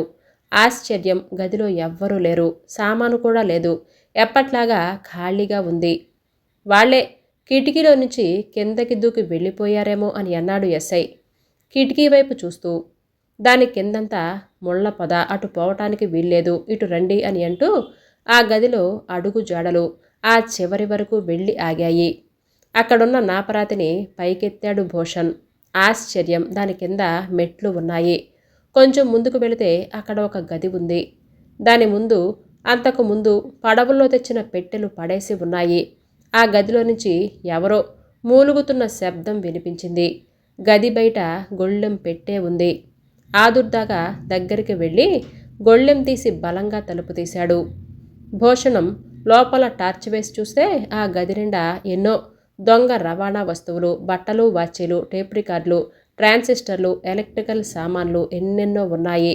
బంగారు కడ్డీలు, బిస్కెట్లు కూడా ఉన్నాయి. ఆ ఒక్క గదిలో ఉన్న సామాను కొన్ని లక్షల విలువ చేసేదిగా ఉంది. ఆ గదిలో ఓ మూల కాళ్ళు చేతులు మూతి కట్టేయబడి ఉన్నాడు చంద్రం. భూషణ్ వెంటనే వెళ్ళి అతని కట్లు విప్పాడు. వాళ్ళు పారిపోయారు అని అన్నాడు. వాళ్ళెక్కడికి పారిపోరులే, నువ్వు క్షేమంగా ఉన్నావు కదా అని అడిగాడు. నాకేమీ పర్వాలేదు సార్ అని అన్నాడు చంద్రం. రండి, వాళ్ళని వెతుకుదాం అని అన్నాడు ఎస్ఐ. అవసరం లేదు, ఎలుకలు తమంతట తామే బోన్లో పడతాయి అని అన్నాడు భూషణ్ నవ్వుతూ. అంటే అని అన్నాడు ఎస్ఐ. ఈ భవనం కింద ఒక అడుగు నుంచి సొరంగం ఉంది. వాళ్ళు దాని ద్వారానే పారిపోతారు. దాని ముఖద్వారం మన వ్యాన్లోకి పోలీసులు కాపలా పెట్టిన చోటే ఉంది. ఈ పాటికి అక్కడ మన వాళ్ళని అరెస్టు చేసే ఉంటారు అని అన్నాడు భూషణ్. ఈ భవనం రహస్యాలని మీకు బాగా తెలిసినట్లుగా ఉన్నాయి. నిమిషంలో దొంగల్ని పట్టేశారు అని అన్నాడు ఎస్ఐ. డిటెక్టివ్ పని అదే కదా, ఇక పోదాం పదండి, ఎప్పటికే ఆలస్యం అయిపోయింది. అంతా కలిసి జీప్ దగ్గరికి వచ్చారు. జీపులో ఎక్కిన రాము, చంద్రం ఒకరినొకరు తిరిగి చూసుకున్నందుకు చాలా సంతోషించారు. అనుకున్నట్లుగానే మస్తాన్, రమణయ్య పోలీసుల చేతిలో చిక్కారు. అప్పటికే వాళ్ళ చేతులకు బేడీలతో వ్యాన్లో ఉన్నారు. జీప్, వ్యాన్ పోలీస్ స్టేషన్ని చేరుకున్నాయి. ఖైదీలందరూ రిమాండ్లో ఉంచారు. ప్రభుత్వం కళ్ళు కప్పి తప్పించుకు తిరుగుతున్న ఇంతటి పెద్ద స్మగ్లర్ మస్తాన్ని ఎలా పసిగట్టారు సార్? ఇంతటి గొప్ప రహస్యాన్ని ఎలా ఛేదించారు అని ఆశ్చర్యంతో అడిగారు. అవన్నీ రేపు చెప్తాను. ఇప్పటికే ఈ పసివాళ్ల తల్లిదండ్రులు కంగారు పడుతూ ఉంటారు. ముందు వాళ్ళని వాళ్ళ ఇంట్లో దింపాలి అని అంటూ సెలవు తీసుకొని రాముని, చంద్రాన్ని తన కారులో తీసుకెళ్లాడు భూషణ్. కారులో వెళుతున్నంతసేపు రాము, చంద్రంల ధైర్య సాహసాలను ఎంతగానో ప్రశంసించాడు. అంతటి గొప్ప డిటెక్టివ్ తమను పొగుడుతుంటే ఉబ్బి తబ్బిబ్బైపోయారు వాళ్ళిద్దరూ. అన్నట్లుగానే మర్నాడు 11 గంటలకి భూషణ్ పోలీస్ స్టేషన్కి వెళ్ళాడు. ఆయన రాక కోసం ఎస్ఐ ఎదురు చూస్తూ ఉన్నాడు. ఏరి, మీ శిష్యులు రాలేదా అని అడిగాడు నవ్వుతూ. ఇంకా వాళ్ళని బాధపెట్టడం ఎందుకు, రాత్రైంది చాలదా? మృత్యు గుహలోకి వెళ్ళి వచ్చారు. ఈరోజు హాయిగా రెస్ట్ తీసుకుంటూ ఉన్నారు అని అన్నాడు. సరే, ఇప్పుడు చెప్పండి, ఆ రహస్యాలు ఎలా ఛేదించారు అని అన్నాడు ఎస్ఐ. ఒక విధంగా చెప్పాలంటే ఈ రహస్యం ఎంత సులువుగా, ఎంత త్వరగా ఛేదించటానికి కారణం ఆ పసివాళ్లే. నిజానికి ఇతరులు కూడా అంతటి బాధ్యతగా ప్రవర్తిస్తే చాలా నేరాలను అరికట్టవచ్చు. కొద్ది కాలంగా ప్రభుత్వం దొంగ రవాణా వ్యాపారాలను అరికట్టడానికి అనేక రకమైన కఠిన చర్యలు తీసుకుంది. అనేక మంది స్మగ్లర్లను అరెస్టు చేసింది. ఈ సందర్భంగా మస్తాన్ లాంటి వారు చాలామంది పారిపోయి ప్రభుత్వానికి కన్ను కప్పి తిరుగుతున్నారు. దొంగ రవాణాకి కేంద్ర స్థానం బొంబాయి నగరం, పశ్చిమ కోస్తా. కానీ కొన్ని నెలలుగా తూర్పు కోస్తా ద్వారా దొంగ వ్యాపారం ప్రబలిందంటే అక్కడి నుంచి తప్పించుకున్నవారు తూర్పు కోస్తాకి చేరారన్నమాట. ఆ వ్యాపారానికి అలవాటు పడ్డ వాళ్ళు ఊరికే ఉండలేరు కదా. అందుకే స్థానికంగా ఉండే చోట స్మగ్లర్లతో చేతులు కలిపి వాళ్ళు వ్యాపారాన్ని చేస్తూ ఉంటారు. పోలీసులకు పట్టుబడకుండా ఉండటానికి వాళ్ళు రకరకాల పద్ధతులు అవలంబిస్తూ ఉంటారు. తూర్పు కోస్తాలో దొంగ వ్యాపారం జరుగుతుందని, అందులో మన ఊరి పాత్ర ఉందని నాకు ఇంతకుముందే తెలుసు. అయితే అదెలా జరుగుతుందో నాకు ఓ పట్టాన అంతుపట్టలేదు. ఎప్పుడైతే ఈ కుర్రవాళ్ళు వచ్చి దెయ్యాల మేడ సంగతి చెప్పారో అప్పుడు నాకనిపించింది దొంగ వ్యాపారులు దెయ్యాల మేడనే తమ వ్యాపారం కోసం ఉపయోగిస్తున్నారేమో అని. ఎందుకంటే అక్కడికి ఎవరూ ధైర్యం చేసి వెళ్ళరు. పైగా అందులో ఎవరో దెయ్యాలను చూసినట్టుగా పుకార్లు ఉన్నాయి. ఇంకా ఎవరు వెళతారు? ఈ పిల్లలు చెప్పిన మాటలు వింటుంటే వాళ్ళు చూసిన ఆకారాలు, దొంగ వ్యాపారుల నీడలు, ఆ వెలుగులు వాళ్ళ దీపాలై ఉండవచ్చు అని అనిపించింది. ఆ తర్వాత ఈ పిల్లలతో పగటిపూట అక్కడికి వెళ్ళి చూస్తే ఆ క్రితం రోజు వాళ్ళు చూసిన అడుగురు గుర్తులు చెరిపివేయబడి ఉన్నాయి. అంటే ఎవరో తెలివిగల వాళ్ళు చాలా జాగ్రత్తగా ప్రవర్తిస్తున్నారన్నమాట. అయితే అదృష్టవశాత్తు ఒక పాదం గుర్తు భవనం వెనకాల తడి నేల మీద కనిపించింది. ఆ మేడలో కనిపించిన గుర్తు అటువంటివేనని వాళ్ళు చెప్పారు. ఆ గుర్తు సముద్రం మీద తిరుగుతూ ఉండేవారు ఉపయోగించేటటువంటి ప్రత్యేకమైన బూటుది. ఆ తర్వాత భవనం లోపల ఒక ప్లాస్టిక్ తాడు దొరికింది. అది విదేశాలలో తయారైంది. అప్పటితో నా అనుమానం ధృవపడింది. తర్వాత మూలగదికి మాత్రమే తలుపులు ఉండటం, లోపల నేలమట్టి లేకుండా ఉండటం, అక్కడ కావాలనే ఫ్లోరెంట్ సాల్ట్తో ఇతరులని భయపెట్టే విధంగా గోడ మీద అస్థిపంజరం ఉండటం చూస్తే ఆ గదిలోనే అసలు కీలకం ఉన్నట్లుగా అనిపించింది. ఆ గదిలోనే బయట నేల మీద కర్ర మోగిస్తే కింద డొల్ల ఉన్నట్లుగా, అంటే నేలలో ఒక అంతస్తు కానీ సొరంగం కానీ ఉన్నట్లుగా కనిపించింది. అందుకనే కలెక్టర్ ఆఫీస్లోనూ నేషనల్ జియోగ్రాఫిక్ ఆఫీస్లోనూ ఈ భవనం ప్లానును సంపాదించి చూస్తే నేలల్లో ఒక అంతస్తు ఉన్నట్లుగా, ఒక సొరంగం కూడా మనం చూసిన తాటితోపు వరకు ఉన్నట్లుగా కనపడింది. అందుకే ఆ భవన రహస్యాలు తేలికగా తెలుసుకోగలిగాను. పోలీస్ వారి రికార్డుల వలన తప్పించుకు తిరుగుతున్న స్మగ్లర్ల వివరాలు తెలుసుకున్నాను. ప్రస్తుతం ఈ రేవులో ఏ దేశపు ఓడలు నిలిచి ఉన్నది, ఏ ఏ సరుకులు తెస్తున్నది, ఆ ఓడలో మామూలుగా ఏ ఏ దొంగ వస్తువులు రవాణా చేసేది తెలుసుకున్నాను. ప్రస్తుతం ఒకే ఒక ఓడ ఉందని, అది రేపు వెళ్ళిపోతుంది అని తెలుసుకున్నాను. అంటే అది వెళ్ళేలోగా దొంగ సరుకు అంతా దిగిపోవాలి. అందువలన నిన్న తప్పక ఆ మేడలో దొంగ సరుకు దిగుతాయి అని నిర్ధారణ చేసుకున్నాను. అందుకే మిమ్మల్ని పోలీసులతో రమ్మని కోరాను.